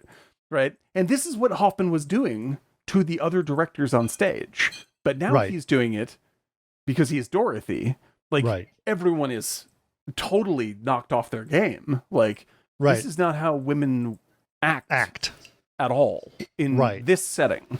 Like this is the director. He's a man. You do what he says. We're looking for hot chicks. That's right. That's it. And he's just but an executive producer watches him. So it's like, could you come back? Yeah, come back. Yeah, hold on a second. And this isn't. And she's she's the executive producer, and she's like, she is the person essentially that Dabney Coleman is trying to cast is the executive producer. She's like, here's a powerful woman who's in control and does business, right? And she's like, could you come back here, Miss Michaels? And gives her the shot, and then the whole thing busts wide open because he is coming at it with whereas every other woman in the movie is smart, professional, and totally on their game all the time. They've also lived in the scenario where they've just been beaten down emotionally by the unbelievable constant sexism that holds them back to you see in all of them, they're just like, this is just the fucking way it is, and I have to take it this way. Then it's totally established, all the dudes on the cameramen, everybody is a passive sexist constantly. And they're just in this environment, Jessica Lange's in this environment, like if I make waves, I don't have a job anymore. This is just the way that it is. And they're demoralized. And here comes Dorothy Michaels. And because it's it's coming at it with Hoffman's rage, with frustration with directors, which gets him canned all the time. He delivers the argument that they already all have, but are too tired to make. He's coming to it with fresh eyes and immediately starts bitching this dude out. And everybody is inspired because they agree with him. They're just like, yes, my God, fine. Fucking put these people in their place. Make this thing fucking work. And it catches fire. And so what's really brilliant about it is that this isn't a man coming in and teaching anybody anything. He is put in the position that all these other women in the movie are already in and already fully understand. But because they've been living with it for a decade plus, they are just like, this is an impossible fight. I do my best. And he comes in super pissed off and indignant in a way that they already agree with. Change the woman's life, though. This is not the case. He is not You need a man to change a woman's life. This is not what happens. That is not what happens in this movie. But that's honestly, this is what happens in this movie. But you can see how someone would say that, right? No, because the thing is that in every other, there's plenty of movies that do that. Just they come in and just well, ladies, what you need to do is stand up for yourselves. Thanks a lot, dickhead. We live here, Whereas the only reason that Dorothy is saying something that is valuable is because she's feeling the pinch for the first time. All the other women already know this. Well, the pinch is that he almost lost a job because apparently she wasn't good looking enough. Yes, exactly. So all this is hitting him. All this is hitting Hoffman. All this is hitting Dorothy. Wait a minute, you're not going to hire me because I'm not good looking? All of a sudden it's what? And he's instantly indignant. We already have seen him as an indignant actor to begin with. He's already unreasonable to start with, but he's a hothead, and this happens to him. Something that happens to the women that work there every single day. To the fact that there's this is just the fucking way it is. It sucks, and I just can't think about it anymore. He comes in and he reacts exactly how he would react to any director being an asshole, because he normally has the privilege to do this. But he's like, oh shit, this is how women have to live, and he makes a realization. He's not teaching them anything. He's making a realization. And because he says it out loud, all the other women in the film go, thank Christ, somebody fucking smacked that dude around. She'll probably be fired, but at least she attacked Dabney Coleman the way he deserves. So that's the intro to this character and how he gets the role. But that as this thing goes on, as you mentioned, he does sort of infiltrate not just the women's world, but the women's world from behind the camera, right? From on stage, and how they deal with chauvinist directors and actors, right? So the first thing he does is he realizes he's in this world and out of place, he's in the dressing room with Gina Davis, right? So that's another thing that happens. He's like, that's a gag that we've mentioned before, where he is conflicted by her being very honest to him, and also him sort of being let into a world where he can be a peeping Tom, right? Right. Which is a little bit creepy as well, right? Absolutely. Right. And so this is kind of this situation there. But what's also interesting is, as he's sort of enjoying the fruits of him being a peeping Tom, he is also realizing he's about to be accosted by a man. Yeah, exactly. Because they said it in like, oh, you like this? But by the way, there's a really old creepy guy who's spraying Banaka in his face, and it's written in the script, he's going to be making out with you. He makes out with all the girls. They call him Mr. Tongue, right? Or Dr. Tongue, right? And so it's like, oh shit. And the guy is just creepy and horrible, right? And you realize like, oh, it's like, yes, I'm going to enjoy being a woman because I get to like see women from, in the dressing room. Sure. Oh no, someone's about to basically assault me. Dude's going to stick his tongue in my mouth. Right. And I just have to put up with this. And I have to put up with this stuff, right? So this is kind of the interesting sort of duality that happens throughout this whole process, right? Yeah. And so, so on set itself, there's a lot of these scenarios that happen. Like one is that, and the other one obviously is the other famous thing, which is the title of the movie. He keeps calling her like, Sugar Lips and Tootsie and whatever else is going on, right? And so that's another sort of constantly being demeaned, constantly being talked about like a hey Toots, hey Toots, right? Yeah. As opposed to my name is I'm not Sugar Dorothy. Or Sweetie or Doll. It's Dorothy. Right. DORT. It's just like I have every fucking line of this thing memorized. Right. Like and she like Dorothy because Dabney Coleman is such a fucking obvious sexist pig. No, right. So like there's no gray matter there. It's pure really black guy. Sorry, man. I meant by like black or white. Like he's the bad guy. Yeah, and so like he's like she understands and this is where Hoffman's perspective comes in, right? Yeah. Is that Hoffman sees himself in Coleman. Like he's able to eviscerate Coleman and take control of the set because that Michael Dorsey is the same kind of fucking scumbag. Now, yes, okay, but yes and no. Now I'm not necessarily saying he's better or worse. I don't see him. He's not a bad person. I think he's an asshole for his art, where the other guy is just an asshole for power. Well, yeah, absolutely true. Absolutely true. 100%. He's a much more likable, good person than Dabney Coleman. But they're both chauvinist in different ways. Now, he is, the thing is, Hoffman tries to say, I'm here to empower you as an actress, but, but also, by the way, if you want to sleep with me, that'd be cool too. Right. While the director is just basically like just using his power to all the time to get whatever he wants sexually out of anyone. Right. It's just like he just abuses everyone so unconsciously.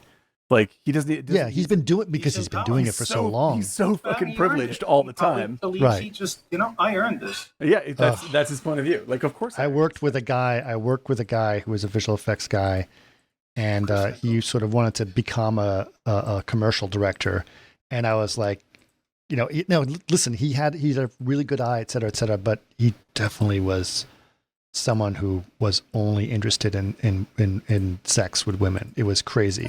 And then as he says, like, I want to be a commercial director, and he was going to be, and the only reason he went to be director was, and I'm not kidding, it was all about the casting and the dating of the actresses. It was, I was like, it can't be that shallow. Oh no, it is that shallow. Yep. Yeah. Nope. I want to meet a lot of actresses and audition them, and then hire the hottest ones that I like, and then I can go on a date with them after I'm done shooting the commercial with them. And it was insane. Right. And so, this is another angle where I think that Sydney Pollack in sculpting Dabney Coleman's character and working with him on that, Sydney Pollack clearly knows that is 30% of the people that direct movies. He's just like, this is the game. This is how these fucking jerks those work. Guys are still around. I mean, we know. I mean, now granted, there was a huge Me Too movement that eradicated a lot of that. Yeah, which was great. Because thank you. Not only did that was a horrible and toxic, but also we could focus on making good movies. doing good work. Yeah, because like as an absolutely ancillary dividend of Me Too is like that not only made things better for women in the workplace, it made the workplace itself better for everybody. Like, yes, this is we can actually communicate dealing with properly these and not fucking feel assholes. awkward. Yes, exactly. Like dealing with these assholes is so fucking common. It's just brutal. and it also is draining on your personality, everyone's personality, but especially women. It makes the work harder horrible. for everyone, and even from like the extremely privileged, minimized version that the problems that we've all dealt with. It's just like no one should have to deal with any of this at any level, and now it's been culled out quite a bit, which is very, very good. But like this is like you see like the Dabney Coleman character, like we know that guy. Oh, Like, I know many of them. Yeah, and the funny thing is that his character seems like such a ridiculous, over the top stereotype. It is not way. Yes, absolutely. It is. Like that is played down from the way it really is. Like he's playing it for laughs because this is a comedy. Yeah, and he's definitely getting laughs out of it because he's very funny at that character, even though he's a horrible character. You are laughing about it, especially when he's confronted by Dorothy and she's like, "What?" Man, like not to jump to the end of the movie, but when he says, "I knew there was a reason she didn't like me." Like, talk about understanding a character thoroughly, man. That is right. Insane. She must be a lesbian. You gotta realize, though, it's probably... It can't be that I'm a douchebag. It's probably can't be that I'm a horrible person. She must be a lesbian. Ah. Oh my God. Yeah. No, it's phenomenal. So yeah. Sorry, what gets up, Eric? No. It's like you gotta realize, like, when I first started out in film, like 91, I was driving a truck for commercial directors like Joe Pitka, Tony Kaye. Oh God. Yeah. And working at a Silver Cup and just driving the camera truck or doing all props of going and picking up couches and everything, come back to set, working crazy hours.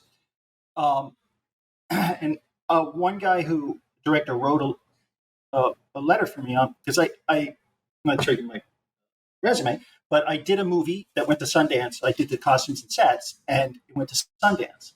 So that was a big thing. That what got me into NYU, along with a letter from a director I was working for, Stan, and he wrote on my behalf as well. And I worked for him, and I did private work for him. Like, he had a house in the Hamptons and stuff. So he, like, I think I told you the story. He needed a white shirt in his closet on 52nd and East Side. So I rented a car on 34th. I went to his house, in his closet, got his favorite Calvin Klein Lucky white shirt.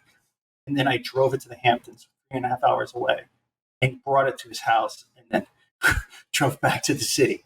Like, but I got $400 for it, 1993.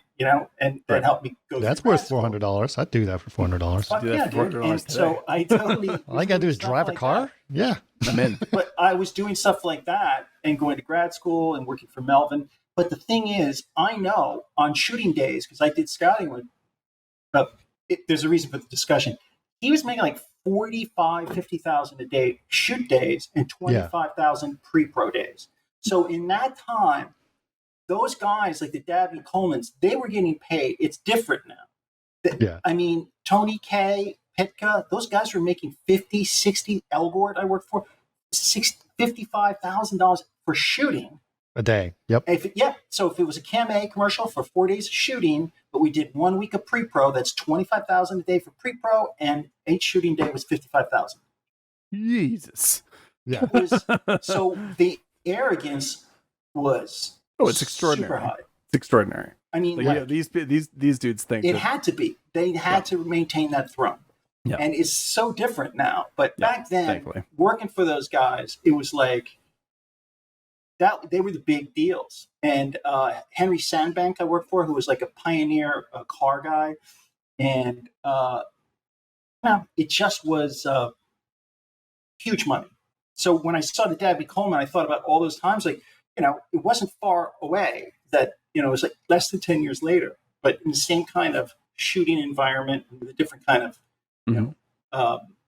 producers, exec producers, and the scaling, climbing the ladder. And for 55,000 a day, I'd be a douche as well. It certainly attracts that kind of it attracts and reinforces. That's what that happens. Stan was an amazing guy, Mm-hmm. an amazing guy. Really liked him, and very kind. And he was, but some of the other guys. I think I told you the Pitka story where it's true, where a guy was so angry at him for screaming at him that it was on the 59th Street Bridge. Oh yeah. He was driving him to set, right? To Silver Cup over the 59th, and God, I'm talking about it. Like I used to have to we got to get there before 2:30 on the truck or in the van because you don't want to get caught in traffic on the 59th. It would be a nightmare. Well, this guy didn't time it well. It's true. I know the guy that was the production manager, and Pitka started screaming at him because he needed to get the Silver Cup across the bridge in Long Island City. And he said, "Fuck you!" And he went out. He left the car and threw the keys off the 59th Street Bridge and walked off the bridge. And so, but they talk to people horribly. Yeah, horribly. Yeah, I mean, I've heard a lot of Pitka stories. By the way, I did all the Space Jam stuff with him. Pitka is famously was the model that was used for the bad person in Ghostbusters 2. That's funny. Was he really? Yeah. So if you look at Ghostbusters 2, the guys that's in the painting, they modeled him after Pitka. So he's got to be an asshole. He's got that look. Think about the way he looks and that. Yeah. Yeah. So that's really funny. Okay, so Pitka is a good person to reference in this for sure. I guess my point was it was not a resume thing. It was more this when you get that much money because those guys were hot shots, TV directors. Yeah. Commercial directors, sure. 80s, 70s, 80s, 90s. Your ego is ridiculous. It was big money. Yeah. And your just entitlement. They not only could do it. And think about also how little work you had to do to get that money compared to being like a serious film director where you really had to think about the art and the craft. Right. You just make it was all Budweiser commercial but the magic of all those guys, because I worked with guys like when I first started and I did a lot of get stuff for him. Let's go get me coffee, right? Or this and that. But their magic was working the agency people. Yeah, sure. I used to do text scouts with them all. Yep. They could talk to agency people who, by the way, were the most horrible human beings on earth. I can't tell you some of the agencies. Haven't changed. Some agencies, they're said to me, super shallow. Said to me, and I remember once this one woman, I would go World Cafe because we were on 17th and 5th, and I would go to 19th and 5th, World Cafe, and get her cappuccino, go back, come back into the office, 4th floor. No, you know what? I need more foam. And I have to go downstairs, go cut the line at work. I need more foam.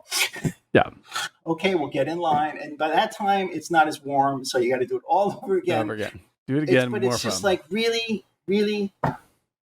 how much is 1/4 inch more foam is going to fucking make in your what is this? It was just on purpose. That's all about the power trip, right? Mm-hmm. I remember I can make you do this. There was a commercial I was working with and there was an agency person and he was really wanted to play up the agency person asshole thing, right? So he would be in the flame bay and they're asking, would you like to order for lunch? Now, remember, you're in a flame bay and you're sitting there and they sometimes hand you this big thing of all the restaurants in the local area that can order you lunch from whatever. And he orders a fucking lobster to be delivered to him in the flame bay. And he's got the freaking little bib and the little pincers. And you'll get a Toblerone and like it, my man. We're editing. And it's and then he's like, it takes forever to get there. And then he's like, oh shit, I got an appointment. He eats a third or a quarter of his lobsters. Can we wrap this up to go? And I'm like, Jesus. Yeah. Sorry, I'll get the busboy. What's wrong with a roast beef sandwich and some chips, buddy? No joke. And I'll end it on this. I literally remember I was working and driving somebody big in the business, and we were driving. I said, I'm going to cut through the Bronx. I know, way to go by Yankee Stadium. I totally need to sit, and then I'll get us on the FDR before traffic, back to the office on 17th. No problem. No, you're going to take this. I was like, okay, can you trust me? I'm driving.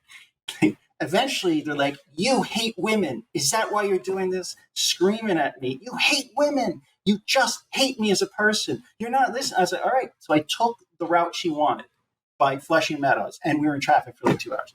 I was like, there you go. But I get back, and one of the production managers like, do you hate women? I was like, no, I don't hate women. Yeah, dude. Like screaming at me in my ear in the car. Like, That's wild. That's no a good joke. scene. And yeah. I still remember that person's name. I won't say it publicly. Going back to people that hate women, we should go to back to Tootsie. To Dabby Coleman. To Dabby Coleman. Right. And so one of the big relationships, obviously, Gina Davis, like you said, was one of her first roles, and she's one of the women on there. But the other star of the show is played by Jessica Lange, and he starts to befriend Jessica Lange. She's not a comedian in this thing. There's no comedy about her character. Nope. But you start to realize that she too is suffering from the male oppression. Gina Davis does it in a much funnier way. She's the lighter, like, the lighter version, right? Yeah, it's the same. It's sort of a duplicate character, but she's like, what if this were a fun character instead of right? And I think that sort of alcoholic. helps diffuse the Jessica Lange situation, right? Yeah, very much. And so he starts to become friends with Jessica Lange for the same reason. These two women start to empathize. It's like, oh, great, we've got a strong woman on the acting side of things, right, that is on our side and can manage this asshole director and this sleazeball actor who wants to kiss everyone with his banana spray, right? And so he starts to befriend her in a lot of ways, and they go to he starts to hang out with her at her house. Turns out you start to learn more about her character. She is a single mom. At the same time, she is being lectured by the nanny about her lifestyle. Oh yeah. Yeah. Right. Yeah. So the nanny is a very strong, like, Frau Brucher type character, right. who is like, and she's like, oh, she's always telling me how to raise my kid or whatever. And it's like, but I've been doing whatever. So the kid, by the way, is pretty young, like 18 months, not maybe 2. It's a baby. Yeah, it's totally a baby. It's still a baby. Yeah. But as you mentioned earlier, she likes to hang out and talk to what's his name? Not Michael Dorsey, but what's her name? Dorothy Michaels. Dorothy. Why am I forgetting? I'm sorry. I'm just losing track here. Anyway, he's talking to Dorothy, and as he's talking to Dorothy, she's opening up to him, et cetera, right? And there's a great moment where you see Dustin Hoffman, like, Dorothy's expression changes as Dustin Hoffman starts to fall in love with her. Yes. Yeah. And there's a shot of just his face changing, and he's starting to like, I think I'm in love with her, genuinely as a person, right? Mm-hmm. And it's not in this. It's a very interesting sort of. It's a moment when he's actually becoming a real person. Like, it's like you're seeing the Hoffman. That's why the kid is important. Yes. Yeah. Because thinking of someone outside yourself, like you're saying, right? Yeah. And I think it's because it's a genius move to say, like, because Hoffman in the beginning is essentially, he is in the position, like, how can I say it? Like, is he a cad? Well, he, in terms of being an actor, like, he is the privileged jerk version of what women actually have to do all the time in the setting he's in. Whereas, like, he has to put on, people just expect him to put on a performance that they control, right? And this is what all the women in the movies suffer from, like Dabney Coleman, just like, I have to put on a show for the men here all the time, just so I can get my work done, always. Right. But because she doesn't realize that he's a man, she can just be herself. She can actually be herself. Right. And so, like, and Hoffman is unconscious of this until he sees it in action, and he's like, oh my God, like, this is the connection I've actually been looking for, is something that I've been denying myself with people, because I just treat, he treats all the women in his life in a much nicer way than Dabney Coleman, but in the same sort of dismissive and selfish way. Well, And definitely selfish. And Yeah. you can tell the way he treats Terry Gar this way, right? yeah, exactly. You know, Constantly forgetting about their dates Yeah. and everything else. you know, and But he does a little bit of Mrs. Doubtfire situation going on where he has to change clothes. and all because that. Terry, because the last thing, just said because some of the comedy is like he has to in order to protect his friendship with Terry Gar, like Right. he can't even let her know that he took got the role that she auditioned for, because it's like that would destroy her. That would absolutely destroy her, and our friendship would be over. Meanwhile, the only one who knows is Bill Murray.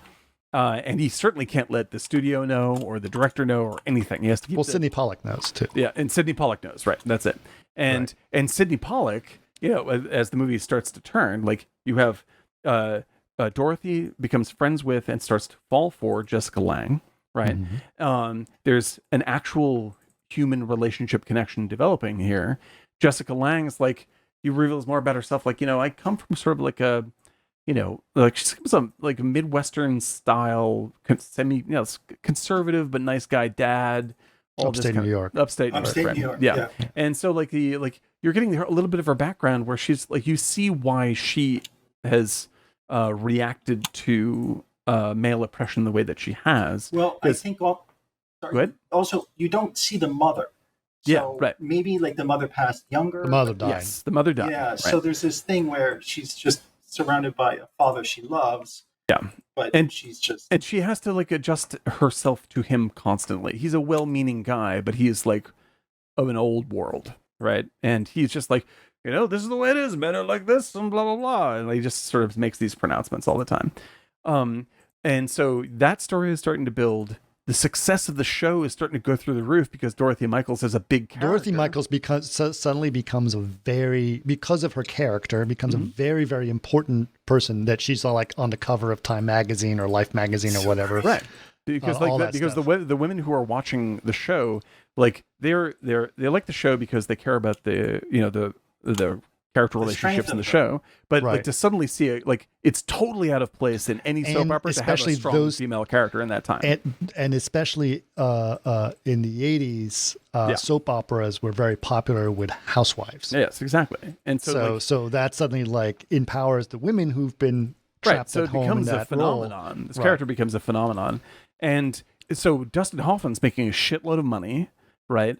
And the show is doing really well, but now he cannot tell anybody who he is.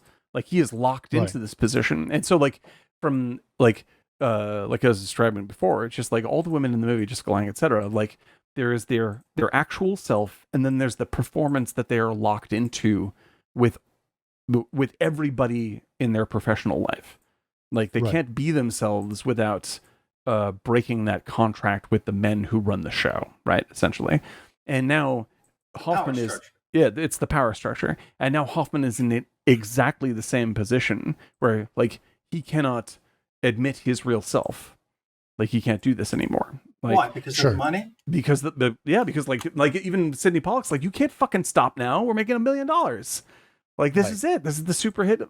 This is the biggest thing I got going. I'm making 10-15% on this, and so he doesn't want him to. And they're like, and Hoffman's like, you can kill Dorothy off, anything, just please.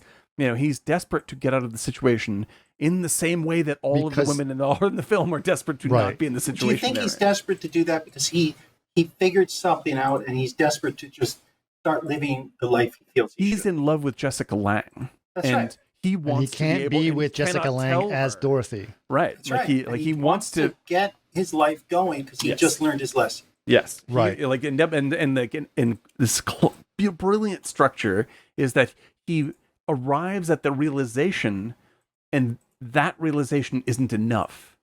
Like just because now he understands doesn't mean that he suddenly is empowered to get out of it. Thing. You have which is why he chases after her at the end and just puts himself. Well, there's a couple things. There's one other interesting scene where he tries to learn about Jessica Lange through Dorothy to find out what kind of man she likes. So talk about that scene, and then tries to use that against her as a man. She's like, he's having this really they're having a really personal moment together. Like she's just I believe this is like she breaks up with Dabney Coleman. She's going to break up with Dabney Coleman she's like, enough of this fucking shit. You know, I don't need him. I don't need like you really right, because we should know that she was dating. She was dating Dabney Coleman, right? Right. And because this is like, because she's going to get the best out of this if she, you know, she has to put up with it. She's going to get the most out of it for her situation. Like it's cynical, but that's the way, you know, it's like, this is how the only chance she has to get ahead. Right. And so she, from getting to know Dorothy, she's like, you know what? Fuck this. This is stupid. You know, I have control over this. I'm going to act on it. And I'm going to change that. I'm going to start changing my life. And all this opening up to Dustin Hoffman makes Dustin Hoffman want to open up back to her, right? And this is where he is limited completely. She's like, oh yeah, come and join me. Like, come and hang out and meet my dad, you know? And so they end up going to meet her father, right? And stay. Well, I'm talking about when he goes to the party. I'm sorry. Yes, yeah, because that's right. So she says, I just wish that, you know, there would be a situation in which a guy could be honest with me about what he really wants and desires in his life. And you could just come up to me and say, like, enough of this. Sorry, thank you very much. Like, enough of all this fucking play acting, all this bullshit. Just be honest and say, I really find you attractive. I think you're an interesting person, and I really want to I want to be with you. And just be straightforward and say this. I wish that someone would actually be honest with me in this way, right? Right. And then Michael Dorsey sees her at a party. Well, so he decides to become Michael Dorsey and go to the party. Right? She doesn't know who Michael Dorsey is.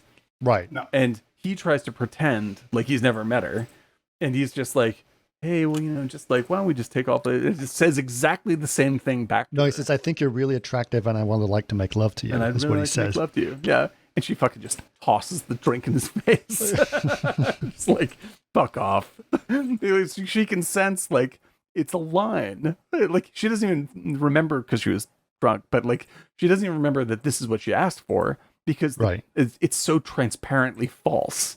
Like, and you get to admit this awesome scene is amazing because you suddenly go, oh yeah, that's who he was at the beginning of the movie. Like, and it's so fucking, you're just like, you sad asshole. Like, look at this. Like, he's got to do the hard work. He's got to do the hard work, man. That's that. So yes, it leads to, go ahead. It leads to, so she, you know, she says, oh, you know, I'm going to visit my dad in upstate New York for the weekend. You should come with us with the baby, etc., and hang out for the weekend, right? Which, you know, has its, obviously its comedic risks. sense where there's like, oh, there's just one bed, but I know you two girls would be, so he's got to sleep in the same bed as her, so that's awkward, etc., etc. But the other awkward part is that the father is looking at an opportunity to hit on Dorothy because he's attracted to Dorothy. Right. Because Dorothy's actually kind of old school. She is kind of old school and old fashioned. He likes the fire. Right. Like, Oh my God, she's so got good. a spunk to her. And the father is played by Charles Durning, an amazingly good actor. Really good actor, and he's been in a bunch of stuff. He was fantastic, that guy. Incredible. And he's actually a really good comedian as well.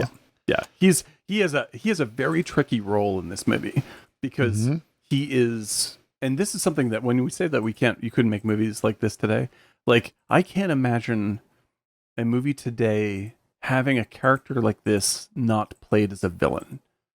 Like he is a gentle, well-meaning.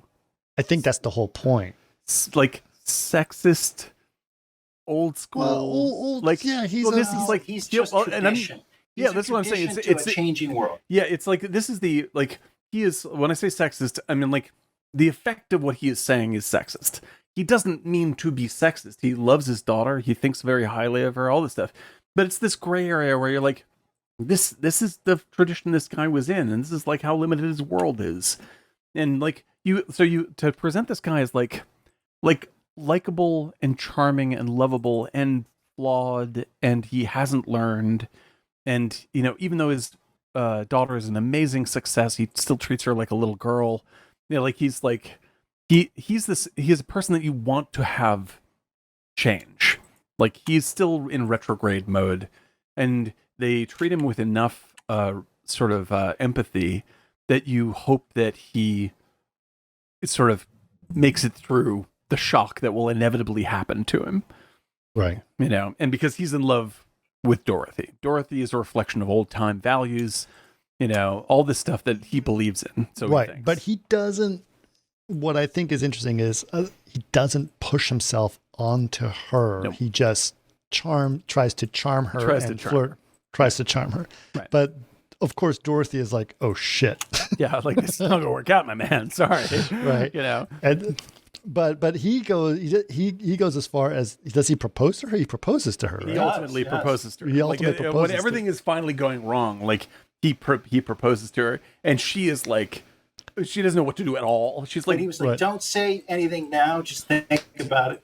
And this is when Hoffman's like, "I have to get out of this. I have to get out of this because like it's gone too far." as like Dorothy really likes Charles Durning.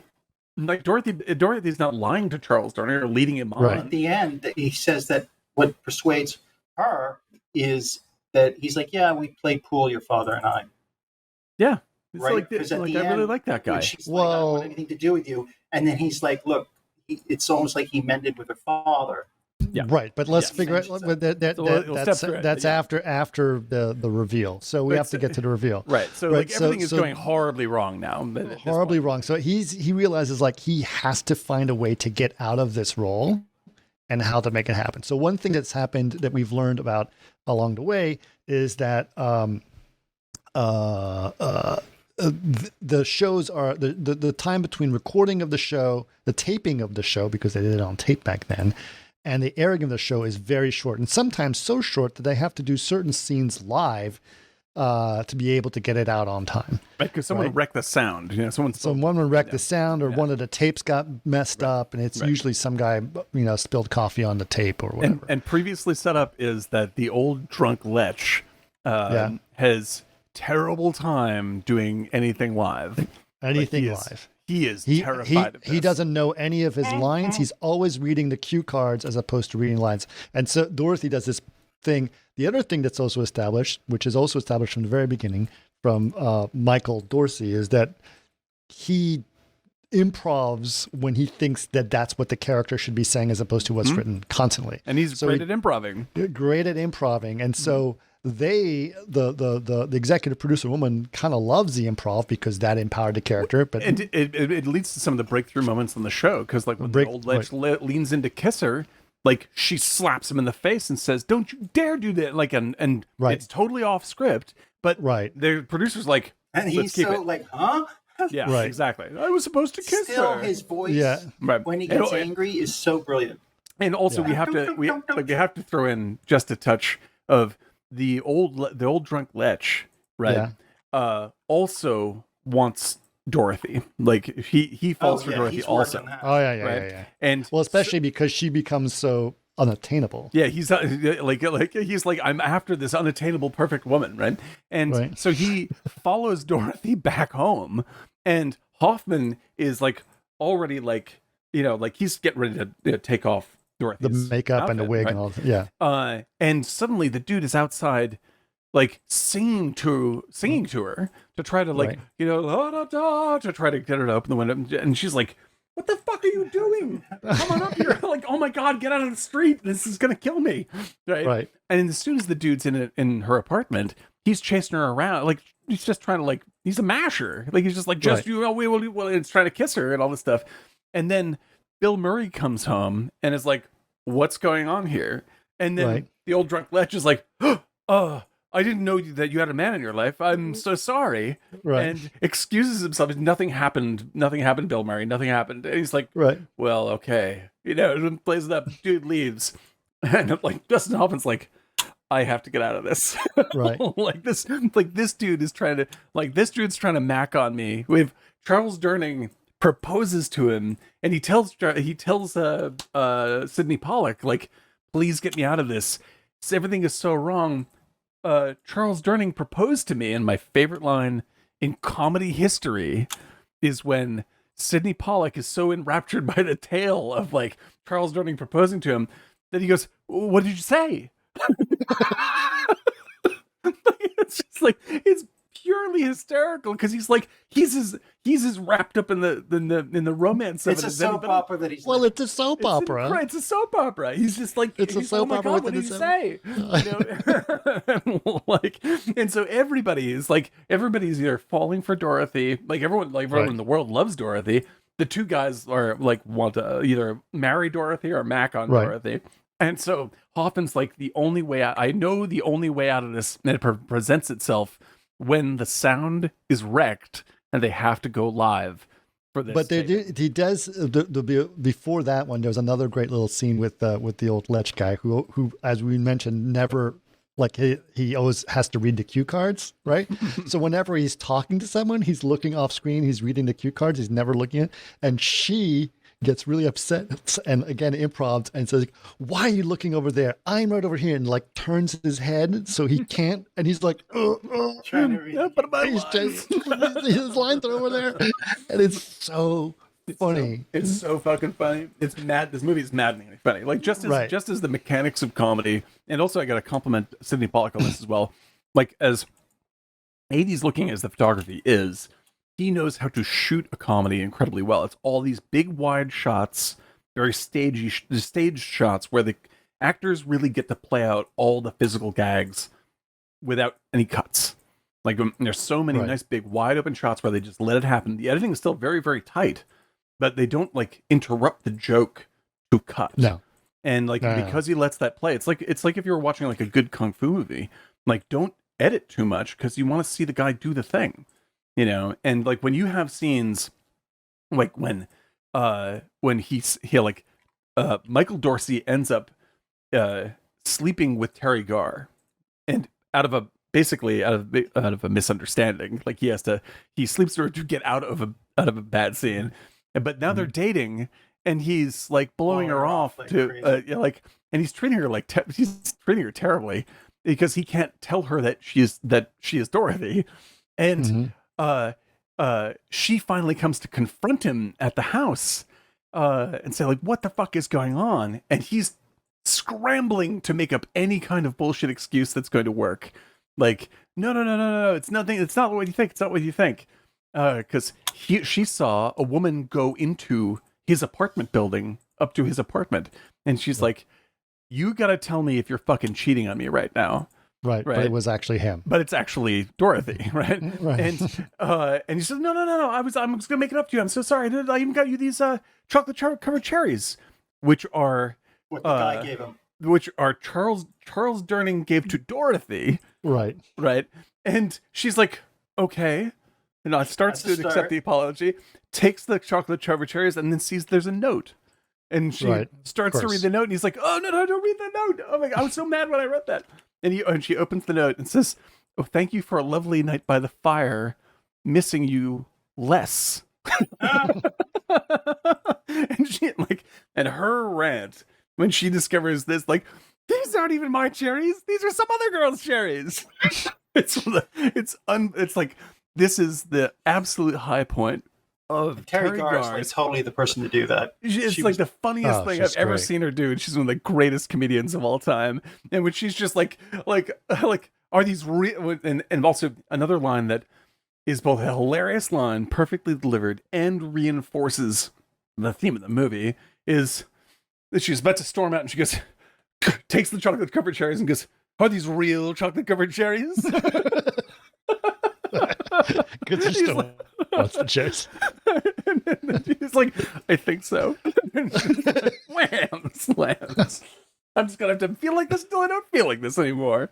It makes me cry laughing. That performance is so out of this world, and that's not even the funniest thing in this movie. Because the funniest thing in this movie is when the sound breaks and they have to do things live. They have to do things live. The showstopper ending of this movie is just outrageous. Right. So the scene they'd have to do one scene live, and the scene live is at a big gala of some kind, right? Something like that. Right. And they have to talk about something. And Dorothy appears. It's a congratulations to Dorothy Congratulations to Dorothy thing. Staircase. Right. So at top of the staircase, and she's going to make the grand entrance down the staircase. And she starts thanking everybody. She's basically this, and it stops. And I guess, Michael sees the window to stop this insanity. Yes. And so it's like it starts breaking from the script, and they're like, "Oh shit! Oh, she's doing it again." Because she's gonna, where's this gonna go? This is live, of course, and it's live. And so they're like, "Okay, get all the cameras ready because we don't know where the hell this is happening." Right? Right. So like Dabney Coleman's trying to direct it, but he has no idea what the fuck is going on. He's like, "Camera one, go left, go right, camera right." And so insane. She starts going onto this massive, very, very hilarious soap opera rant about twin brothers and random weird stuff. She's like, the sum up is like, it tells the story of this guy who was really good to like a key member of this hospital, but then he died of a disfiguring disease, or that his sister died of a disfiguring disease and revenge. And so he's really come back. And there's this dude has really come back to avenge the death of his sister because she was treated so wrongly by this hospital. And then she's like, because I'm not. Hang on, this is so fucking good. I don't want to. I need to just say this. All right. The quote is. Here it is. Hang on. I'm scrolling through the impossible IMDb, which has absolutely no organization, and it's absolutely terrible. Trivia. It's oh god, I hate this fucking thing so much. Hang on 1 second. Then he says, "Sorry, oh my god, IMDb, you're letting me down so hard. Where are you? I would do anything to replace IMDb with something that resembled a website." Okay, here we go. Finally on the right page. More quotes. No, it's not here. Okay. Sorry, everybody. 1 second. This is too good to miss. We'll get there. All right.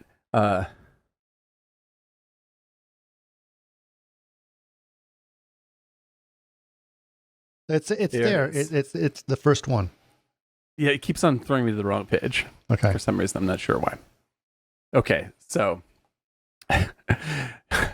it says, talking about the woman, she moved after she'd contracted a disfiguring disease after moving to Tangiers, where she raised the little girl as her own sister. But her one ambition in life, besides the child's happiness, was to become a nurse. So she returned to the States and joined the staff right here at Southwest General. When she worked here, she knew she had to speak out wherever she saw injustice and inhumanity. And you do understand that, don't you, Dr. Brewster, the old lech? And he says, "Oh, I never laid a hand on her." I never laid a hand on her. And she says, "Yes, you did. And she was shunned by all you nurses too, like a pariah." And here it is. Because, "For I am not Emily Kimberly," removes her glasses, "the daughter of Dwayne and Alma Kimberly. No, I'm not. I'm Edward Kimberly, the reckless brother of my sister Anthony." And starts to wipe off the makeup. I'm Edward Kimberly. Yeah. And like it cuts around to every single character that's been set up through the entire movie, all seeing this at the same time. And the shock on because it's face. live, so people are watching it on TV. It's the funniest thing I've ever seen. Like every cut is funnier than the last. Yeah. Because you're cutting around to like the best Davis is Bill Murray. What the fuck? That is one nutty hospital. It's one nutty hospital. It cuts to Terry Garr, and she just goes to the top of her lungs, and it like cuts all around the cast. Cuts to Dabney Coleman. He says, "I knew there was a reason she didn't like me." And then it finally cuts to Jessica Lange, and she's the only one not laughing. And she walks up and punches him in the stomach. That is one of the all time great. She scenes. trusted him. Yeah. It's like it's like the height of comedy, and then it lands it in the betrayal that she has felt. Right. It's you can't get better than that. But obviously, at this point, he's his life is not exactly right. Like he can't. I don't know if they can keep going on that. Anyway, he's not still Dorothy at this point. Yeah, he is like it's like it turns out that this is great for the show. He can get any work he wants. It's Right. terrific, but nobody wants to fucking talk to him ever again, especially not Jessica Lange. Right. And he goes to Jessica Lange From the show. From the show, Just to clarify, yeah, he goes to Jessica Lange's dad, and Upstate New York. in upstate New York, and meets him at the bar. And Can I buy you a beer? Which is, Right. which to his dad is very strange because it's not him. yeah, he was it's envisioning Michael Dorsey. Yeah, Michael Dorsey's going. He was envisioning he like, this is the sweet old fashioned woman that I was in love with, but turns out it's not. It's just a guy. Yeah, and so like this is the beautiful sort of gentleness of this movie, right? Yeah. Is like they don't make fun of Charles Durning in this scene. No. Right? It's like because Charles Durning is a conservative guy, old school, all these ideals that have passed, that time has passed by, and like he's not the kind of guy that's going to take kindly to the idea of he's fallen in love with a dude. Like this is like he is like it's messed him up, but instead of him doubling down on being homophobic or anything like this, he's just angry that he was betrayed. Like he's just like I was lied to. I had real feelings and I was lied to, right? Yeah. And that the truth is you're pretty good company, and you're just like, damn. It's like they could have, if this were made today, they'd be like, ha ha, homophobe, and like make fun of this poor old generational dude. Yeah. And then instead they're just like, this is actually sad, because these guys actually they love each other. They're lonely guys. They became real friends. It's just that because it was based on hiding Pretense. something. Yeah, it's like because it's based on Dustin Hoffman hiding who he really is, then it's they have to rebuild this all now, Right. And so like it's a sort of sweet and sad scene where they reconcile a friendship out of a betrayal, which is very nice, which is very and so Charles Durning sort of advances a little tiny bit, and this is before Jessica Lange even talks to him. And so he's not doing it for her. He's doing it because he actually cares for the guy, and then he finally Michael meets Jessica Lange outside of the show, and she's like, she is definitely not happy. Yeah, she's like, fuck off, Michael. Like I don't have time for this.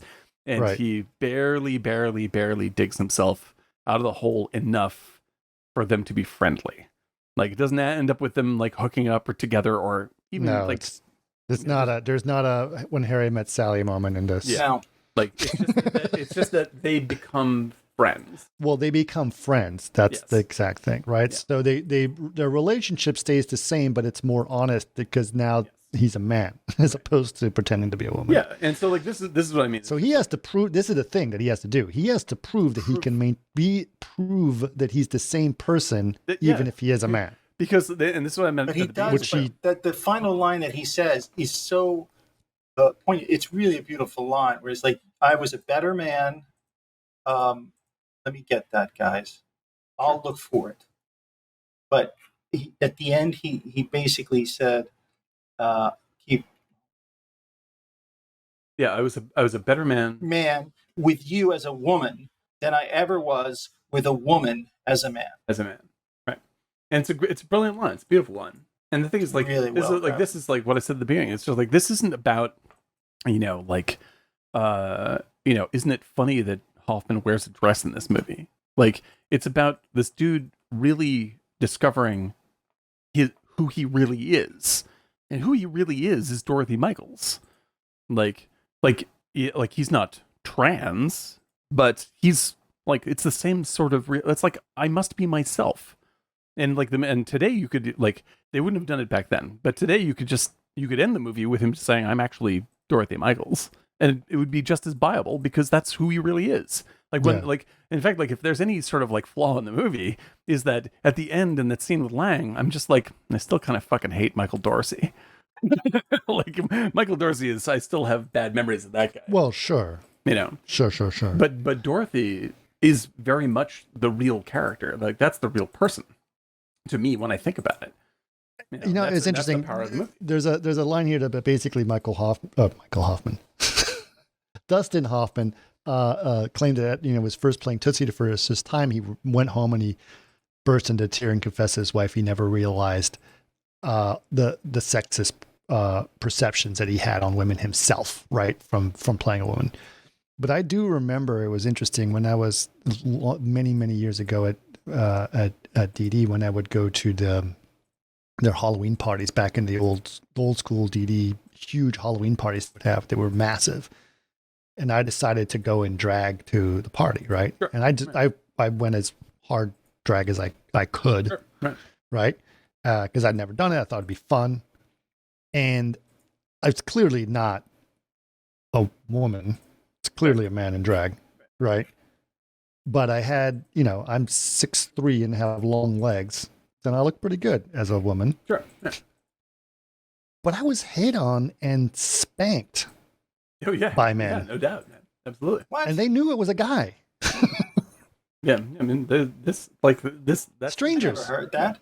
Yeah, for sure. Yeah, like this, it's just like that's the common atmosphere.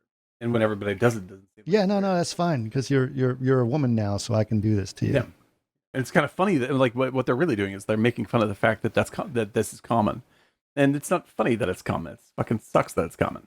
Yeah. Yeah, and like that's the thing that this is like this movie is fucking 40 something years old. Is it really? Yeah, and so like 83, so that's exactly 4 years old. Yeah, and so like this movie is 40 years old, and so like this is the kind of movie, and there's other movies that you can go back even further back. And when people say like, oh well, they find something like they find a genuinely racist or sexist something happening in a movie. And people just go, well, it was just the time period, really. Like, well, no, because people knew what racism was then also. Yeah. Like, people knew what sexism was. Like, it's not like it's some, oh my gosh, we didn't even realize. It's just rather that it was so common that we just deprioritize it. What was that's the end of it. I hate to use this thing, but it was like, what was the line in Don't Look Up? And I had what's his name? The guy who plays Hellboy. Oh yeah, I can't think of his name, but Hellboy. Come on, guys. Anyway, that guy. Ron Perlman. But he was, he's supposed to play the old guy from, and he's the astronaut, and he's saying all kinds of very inappropriate things as he's going, and they're all like, well, different generation. Like that's their excuse. Different generation. No, I promise you, people knew what the fuck that was back then. Also, it's just that we like everybody. When everybody is doing a thing, it makes it way easier to blow it off. You may know it's bad. Well, but at the same time, it just becomes endemic. Like, it just still happens. Like it's weird, right? So like to use a different tone, right? There's like my mom lived in a small town in Connecticut, right? And they're all old people there. Like seriously, the average age is like 70 years old. I don't know. It's super. And so she's like, well, this person is a friend of mine. He's great. He's gay. I was like, okay. And he goes, and it's totally accepted. Did she say it in italics like that? Almost. And she said, and they're totally accepted. And I was like, well, I hope so. 2020. I hope it is. Like, holy shit! Really? It's totally accepted. Don't worry, everyone's fine with it. Yeah, great. Yeah, and I don't. It's not that she like had to bring that up somehow. Yeah, exactly. Like it's, and it was very, very strange. And there was some other situation where there was a guy who was a masseuse, and he's like, he's black, and I'm like, gosh, yeah, oh my god, and he's like, it's great. It's like. That he's black? What are you talking about? I don't understand. But like this is the thing. I mean, like not necessarily. I'm not saying my mother's homophobic or racist, but I'm just saying she needs to remark on differences of people, whether they're gay or black. What she's really saying is like she's surrounded by so many white people. Yeah, this is not like to give absolute credit to your mom and anybody else, and Sure. to me, because I've said stupid fucking shit all the time. All the time. I'm not exempt from any of this. I've done Nope. exactly the same dumbass stuff. And You're so, right. like, You have said stupid stuff all the I time. have, of course. You have? Like, of course. And everyone I know has, to some extent, and this is the way of things. But like, when you are in a particular bubble and no one Yes. calls you on it, Right. like, then it's a novelty when you're making the right choice. Like, Yes. like this is just how it works. Like, like good friends will, if you're being an asshole, good friends means they'll be like, you're kind of being an asshole. You may not have noticed. And you go, oh shit. But at no point should you be like, you know what? Everybody, I'm not an asshole. Like, good for you. Congratulations. You're not racist today. Yeah. That's Well, it's like amazing. the line from Seinfeld. He's gay. Not that there's anything wrong with that. Not that there's anything wrong with that. It's like, I never said anything. Wait, what? Yes. Like it's like I encourage everyone to say, like, look at the Charles Durning character, say, like, Charles Durning doesn't mean to be a fucking jerk. Like, but he is unintentionally hurtful to even to his own daughter. Like, he would never want to be, Right. And so, like, having that straightened out is actually a good thing, and having that figured out for him. And so, like, it's like I always say, like, I don't know if you've ever seen this, like, people will post online, like, sometimes you shouldn't be a friend to your kids. And I think what they mean by this is, like, you shouldn't let your kids get away with stuff, when they do something wrong. And I'm like, do you do that with your friends? Like, if your friends are real fucking assholes, do you just go, well, they're my buddies, so I guess it's okay? Like, I'm like that with Chris. try not to I do think that. what they mean by that is that what they mean by that is if you're a friend,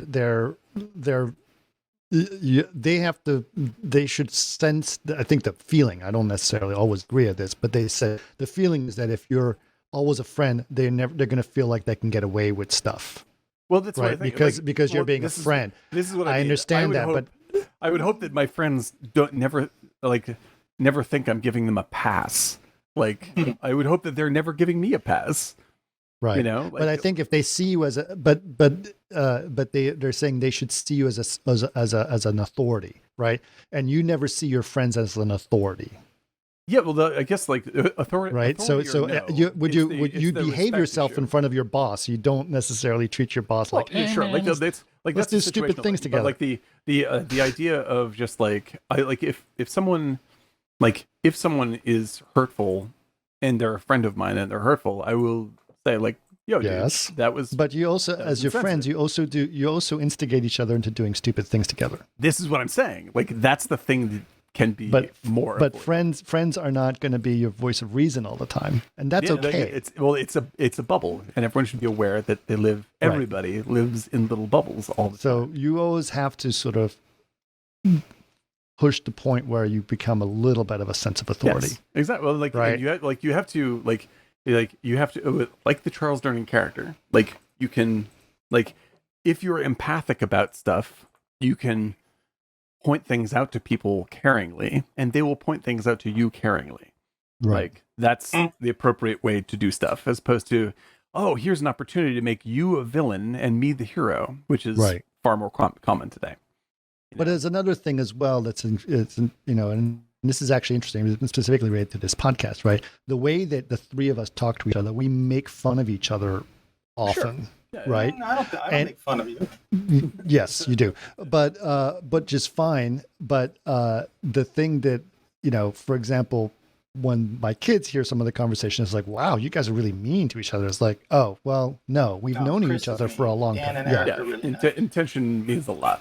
And so they don't sort of know that context, right? Because they haven't had a relationship that's built on 20 plus years of friendship, right? So they don't know what that's about and how that trust. So they're like, to them, saying something like that to a friend, and if they do say it as a kid, it comes off completely different than what you and I would Yeah, say of course. to each other, Yeah, right? right. So, Yeah, like, I mean, so that's just about trust and context. That's right. So I can't, I sometimes do that where I accidentally sort of Yep. joke around with my kids and say things to them that are teasing them that I probably shouldn't be doing. Right. Well, I mean, like, you don't mean to hurt, like, you're never there to hurt anybody's feelings. And I'm not, like, Right. I'm almost of this opinion. Like, virtually nobody that you meet ever intends to be hurtful to someone else. Like, Sure. unless they're angry, but they're not intending to be casually hurtful. Like, they may be being very hurtful, but that is likely because they're in a context that prevents them from taking that seriously or noticing their own actions.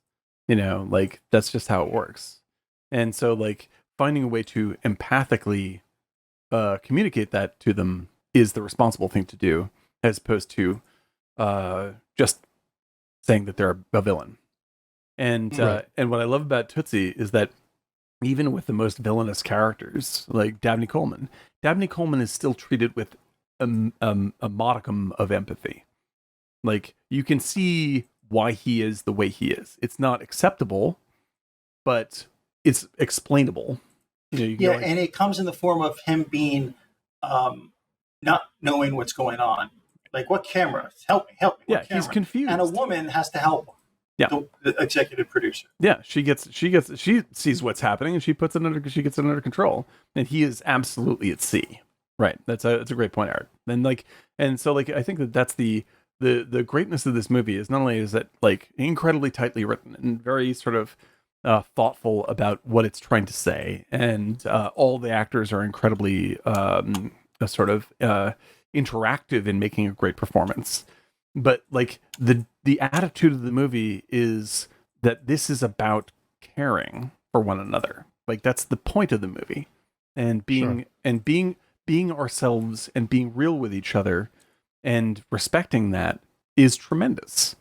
Like, that is what heals everybody in the end of the movie, is actually being themselves and being truthful. And so, like, that kind of stuff to me is an extremely it's an extremely modern thing, and that I think that people today would agree with this.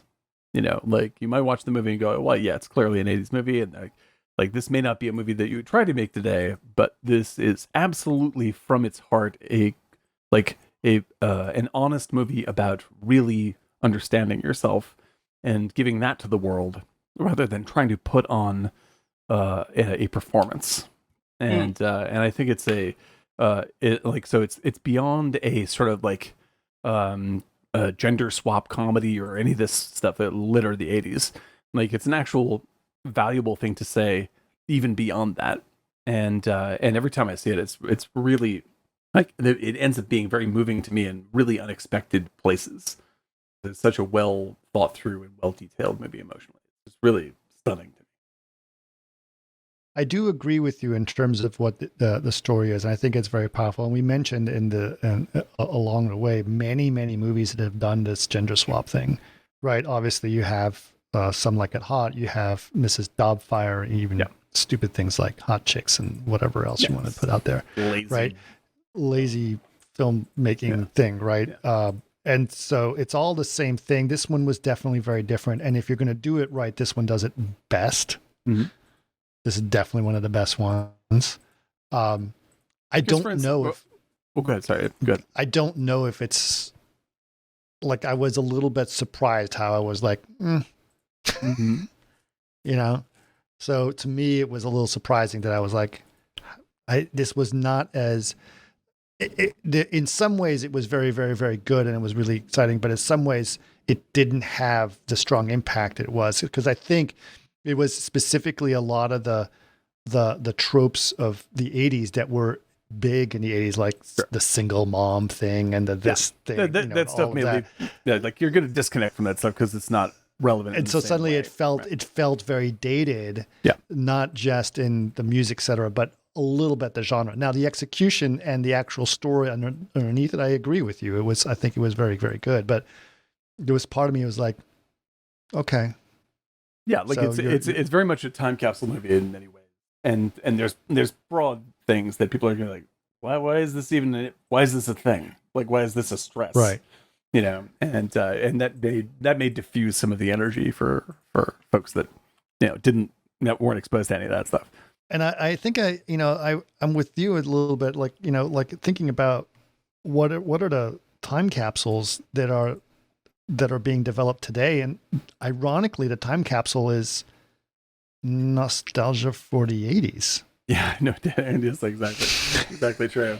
Like, yeah, Like the Stranger Things effect is like, come on. Yeah, it's brutal, dude. Brutal. Like, just how are you gonna have nostalgia for this time when all of it is nostalgia for a previous time?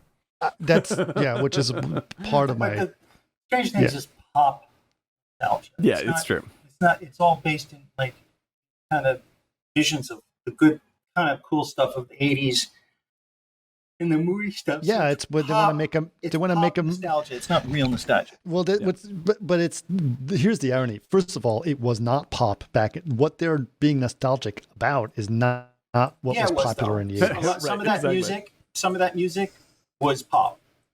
Absolutely. Yeah. Right. If they're playing REM, then okay, it's not. But some of that stuff in the kind of LED lights and the cars and the Gary Newman-esque kind of stuff. Yeah, that's Gary Newman, nice. Right? That's pop. And because 80s was much more like the world of Tootsie and not the world of in Stranger real life, Things. in professional New York, but in LA, it was like Valley Girl, and there was a European influence of stuff like I just mentioned, Gary Newman, but there are other bands. And remember, like there was like a big synth, Well, real life for me on Cape Cod was hair metal.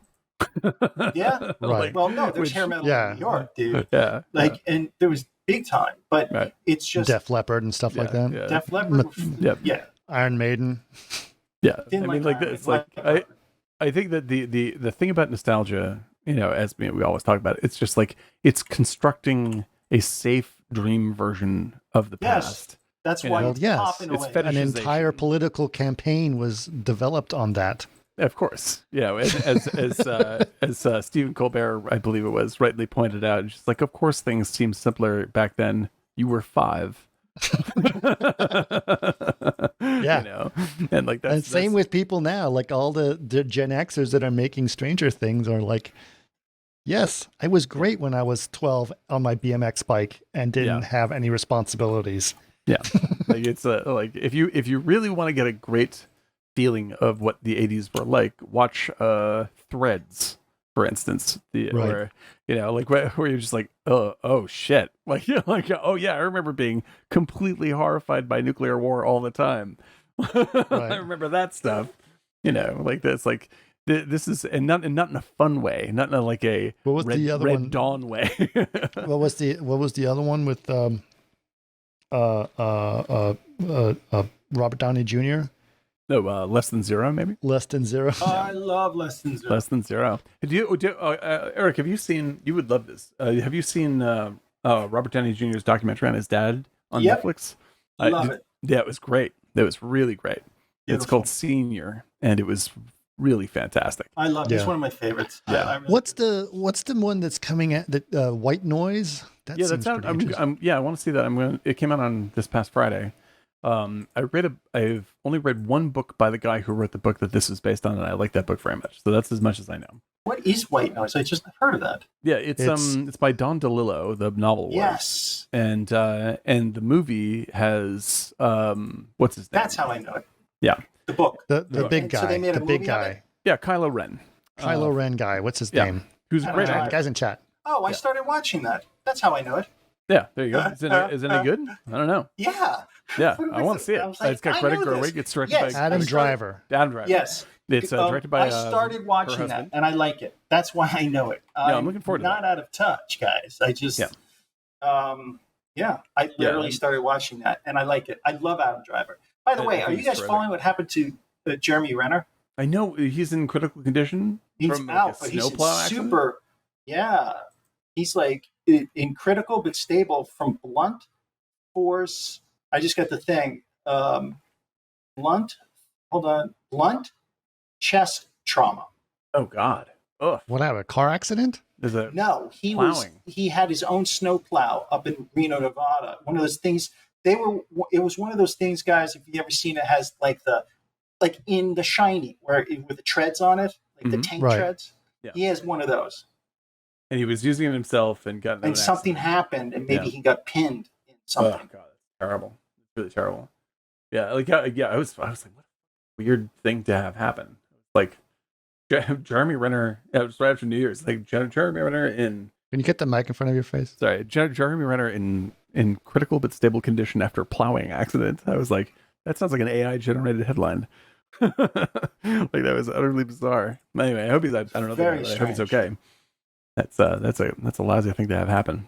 It's like the when what's his name, the gosh, I can't think of the actor's name. He was in Green Room and he was Chekhov in the new Star Trek movies, and he tragically died because the parking brake failed on his truck and it pinned him against a stone wall and suffocated Yes, him. in his entranceway. In his entranceway. I was like, oh my god. So I think he had a gate. Yeah. So he went to parked, kept the door open, goes to open the gate, and the car rolled back, yeah. And Antonio crushed him against the stone walls on either side, the gates, entrance gates, to hold the big gate. So that's really too bad. Like, I mean, it's too bad for anybody, obviously. But Yelchin is a really good actor, and if anyone wants to see a really, really good, very violent movie, see Green Room. Yeah, it's a really, really, really good film. But no, I love Adam Driver. I love everyone involved in, because the guy who did White Noise did what do you call it? Squid and the Whale. He did Baumbach. Noah Baumbach. He co-writes with Wes Anderson a lot. So it's interesting. I love when people try to film really difficult books like that. I don't know what happens in the story, but that was long thought of as Noah totally Baumbach. unfilmable. He also did Marriage Story, which was meh. Yeah, I don't like that movie, but I did like Francis Ha, which he also directed. I love Francis Ha. Francis Ha is magnificent. I think, like, I don't know Noah Baumbach. I'm sort of up and down in his films. Sometimes I like him, sometimes I don't. But I really think that when he met Greta Gerwig, who's now, I think he married Greta Gerwig, like, that was magic. Like, she is an incredible director in her own right. She's a creative force that's ridiculous. And she's so good in Francis Ha. It's like, that brought me back to the 70s. I was like, that's like, yep.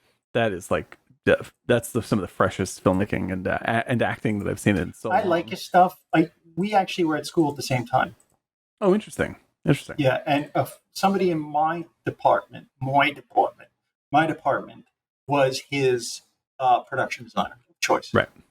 So I did all the early stuff, and then she got out of the business. Yeah. Now I would. Yeah, I'm gonna check that out probably tonight. Let's see what that's like. Driver, man, he's. I'm glad he's out of Star Wars. He's doing stuff. He's a great actor. Great actor. Forever. He's you my should new watch his Pacino. TED Talk. Oh yeah, that's where you told me that. What's his TED Talk on? He does a TED Talk about acting because he was like a Navy SEAL or a Special Oh, Forces. that's right. Yeah. That's crazy. So he goes through this whole process of talking about that transition, about what that means, etc. So his TED Talk is actually really good. I would actually highly recommend it. I can't give it justice, so TED Talks are 20 minutes or less. And give yourselves 20 minutes to watch a TED Talk. I simply that sounds love like that. an ad, Chris. All TED Talks are 20 minutes or less. 20 Just minutes or pay less. right. Give it a try. Your first month is free. He's also going to be in Michael Mann's new movie, Ferrari. I'm very excited about that. And he for was my also money, great in the one with about the Gucci house of Gucci. Oh, he is great in Gucci. I wasn't a giant fan of the movie, but I really loved him. I like that film. Yeah, I think that The houses were incredible. He is terrific. He's both very funny and very sad in that movie. I think it's very good. And she's very good. She is. Actually, they work great together. I think that movie had its ups and downs, but they were really, really terrific. That was a surprisingly good pairing. True. Oh, did you know that Ridley Scott, he has just finished filming his Napoleon movie with Joaquin Phoenix? Okay. Yeah, I'm excited about that one. And apparently that they had Joaquin had so many questions as to how to make this more believable that they basically rewrote the entire script for him as they went. So I'll be interested to see how that turns out. Sometimes that's good, sometimes it's bad, but it's always very interesting. But yeah, there's some good ones coming out this year. This is going to be like. I had a hard time. Did you guys watch? Speaking of Ridley Scott, did you guys watch any of Raised by Wolves? I liked it. I liked the first season. I loved the first episode, and then it got slowly more and more draggy. and I got frustrated with it. Like, there's stuff that I loved in that show, though. Like, I love the 70s, the aesthetic, the Man Who Fell to Earth, alien vibe, and I gotta like, check this out. Yeah, it's interesting. It's a failure, but it's super interesting failure. Where is it on? HBO. And there's a second season I've not watched.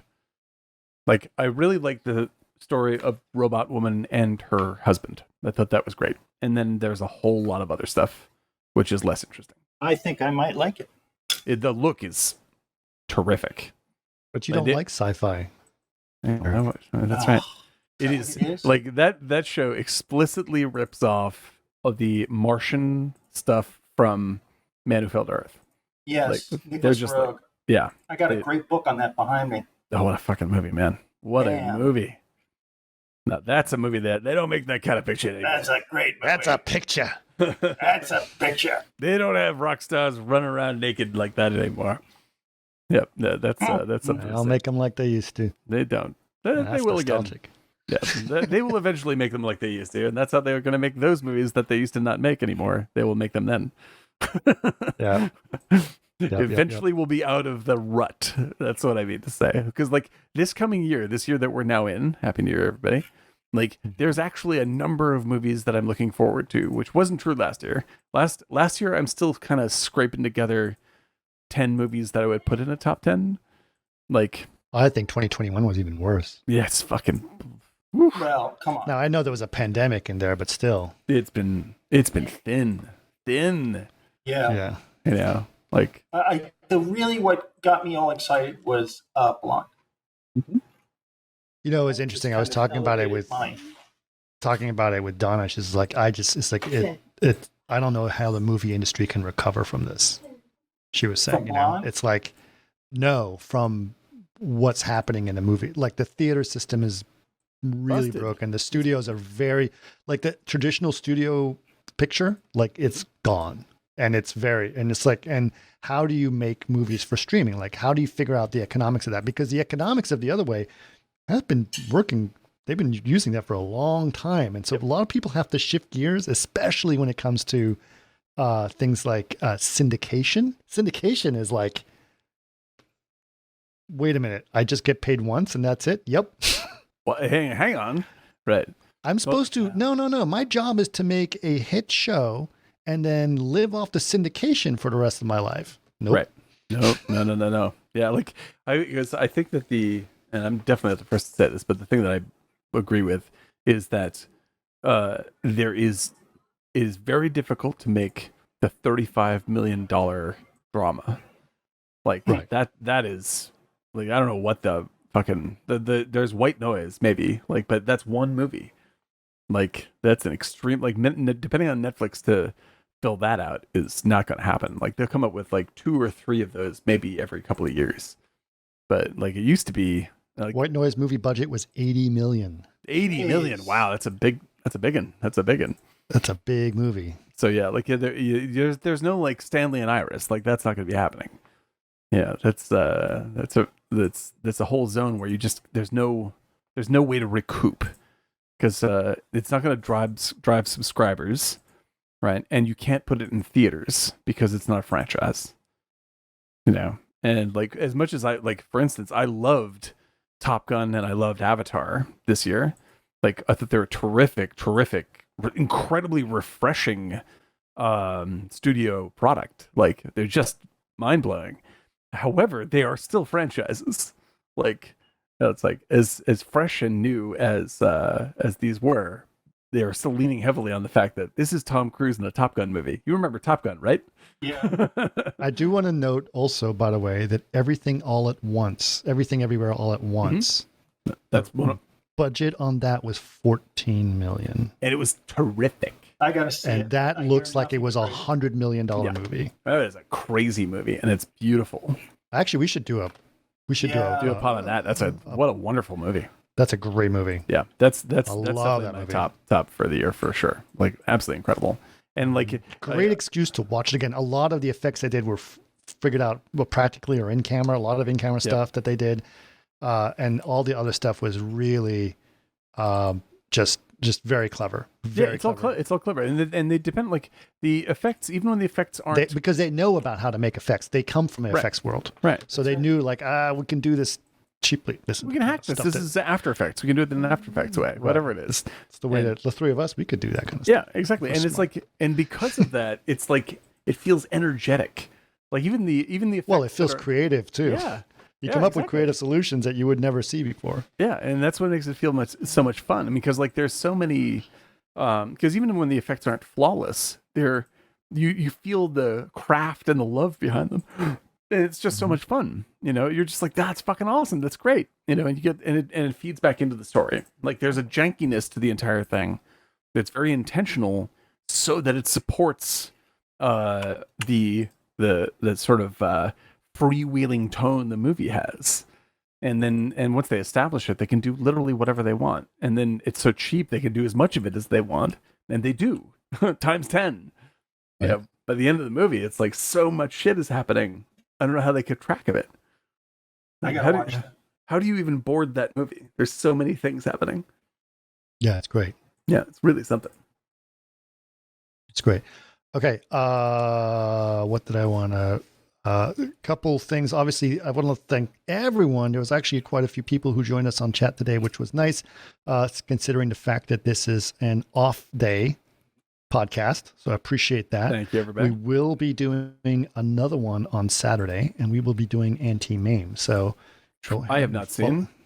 Eric has not seen. Yeah.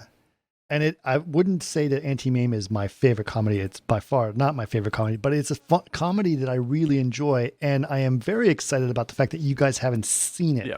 It is old-fashioned in a lot of ways, but also very progressive, because that's the whole point of the movie. It's one of the few classics it's about the conflict between old-fashioned and progressive thoughts. Yeah, right, newfangled, right? Yeah, and it is definitely playing on the bridge between the 50s and the 60s. Let's just put it that way. Oh, that sounds perfect. Yeah, because I'm just going down the top 100 whatever IMDb list. I was like, I don't know if there are too many classics left that I have not that I haven't seen. I think I've cleaned up all the major ones. Right. And I didn't know. Anti-Mame is 1958, so it's even 1958. There you go. Yeah. All right. So this is a breakthrough day for me. Yeah, so it'll be good to see Anti-Mame. I thought it was 60s, and I went to look it up the other day. That's why I was like, yeah, because I thought it was like 65, 66. I thought it was a musical, so I don't know. Who knows? Well, it definitely is. It's definitely looks like a play, and I think it has been a play. It could have been based on a play. Might be Broadway. Yeah. I got some good stills from that. It's really cool. Yep. Yeah. Cool. Well, I'm down. I think it's gonna be exciting. Yeah, she is absolutely amazing. By the way, she looks like, honestly, and I'm going to just pull my reference up. I forgot. I wanted to make a point, and then we can go.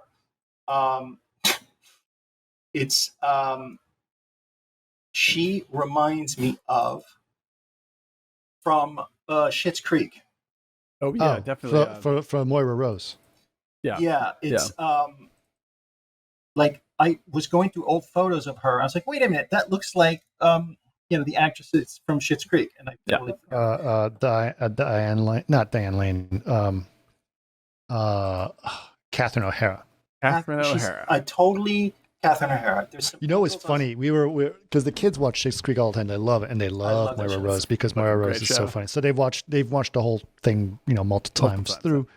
And so Brady says, "Hey, let's watch Home Alone." And then he sees Catherine O'Hara and goes, "Yeah, that's the mom." And he goes, "No," because there's so many years difference between them, and she's very different, obviously. Yeah, she must look like she's 18 in Home Alone. Yeah, it's insane. She's in Home Alone. Yeah, she's the mom. Yeah, she's the mom. Oh, mom. What am I thinking? Yes. Kevin! Yeah. Kevin! She's in Beetlejuice. Yeah, Beetlejuice, that's right. She's terrific. She is an absolutely classic comedian. Right, well, her and Eugene Levy are perfect, and they've done so many things. Look at the picture of her in the white. Where did you put a link? In Twitch. Twitch. Her in the white. Oh yeah, look at that. Yeah. Rosalind Russell. Yeah. But she's totally great. That's she's got that kind of vibe. Yeah, totally. That's hysterical. I think as someone who grew up in that area of the Northeast, I think you're going to appreciate it, Eric, quite a bit. Yeah, that's really great. I love that movie. It's fun, and it's going to be light and breezy for us. So I think that would be nice for us. It's good. Yeah, don't have to be too serious, but it definitely has some points. I'd be curious. I haven't seen it in a long time, so I'm really curious about, how, especially like when you think about Tootsie, or more specifically, King of Comedy. When you think about King of Comedy and how it's like, oh, that says a different story today, or it's more important today. Like I'm wondering if Anti-Mame has a little bit of that, or it's going to feel like. Yeah, certainly, like King of Comedy, I was like, King of Comedy could have been made today about today. Like it is very, very, very relevant. Yeah, I'm looking forward to that. That's really something. Mm-hmm. In retrospect, what'd you think? King Comedy? Chris? Oh, I love King of Comedy. A good picture. Yeah, I thought it was great. Yep. I thought it was great.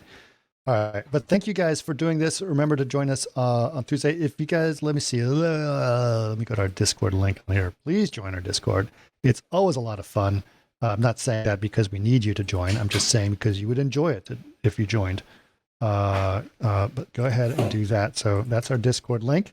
I put it in a Twitch chat right now. And make sure to do that. And of course, if you'd like to support us on our Patreon, and it's patreon.com/martini giant. It would be great to have your support. Lots of new things going on, obviously, on Martini Giant. We're going to be thinking about doing more interesting things. We're doing more videos.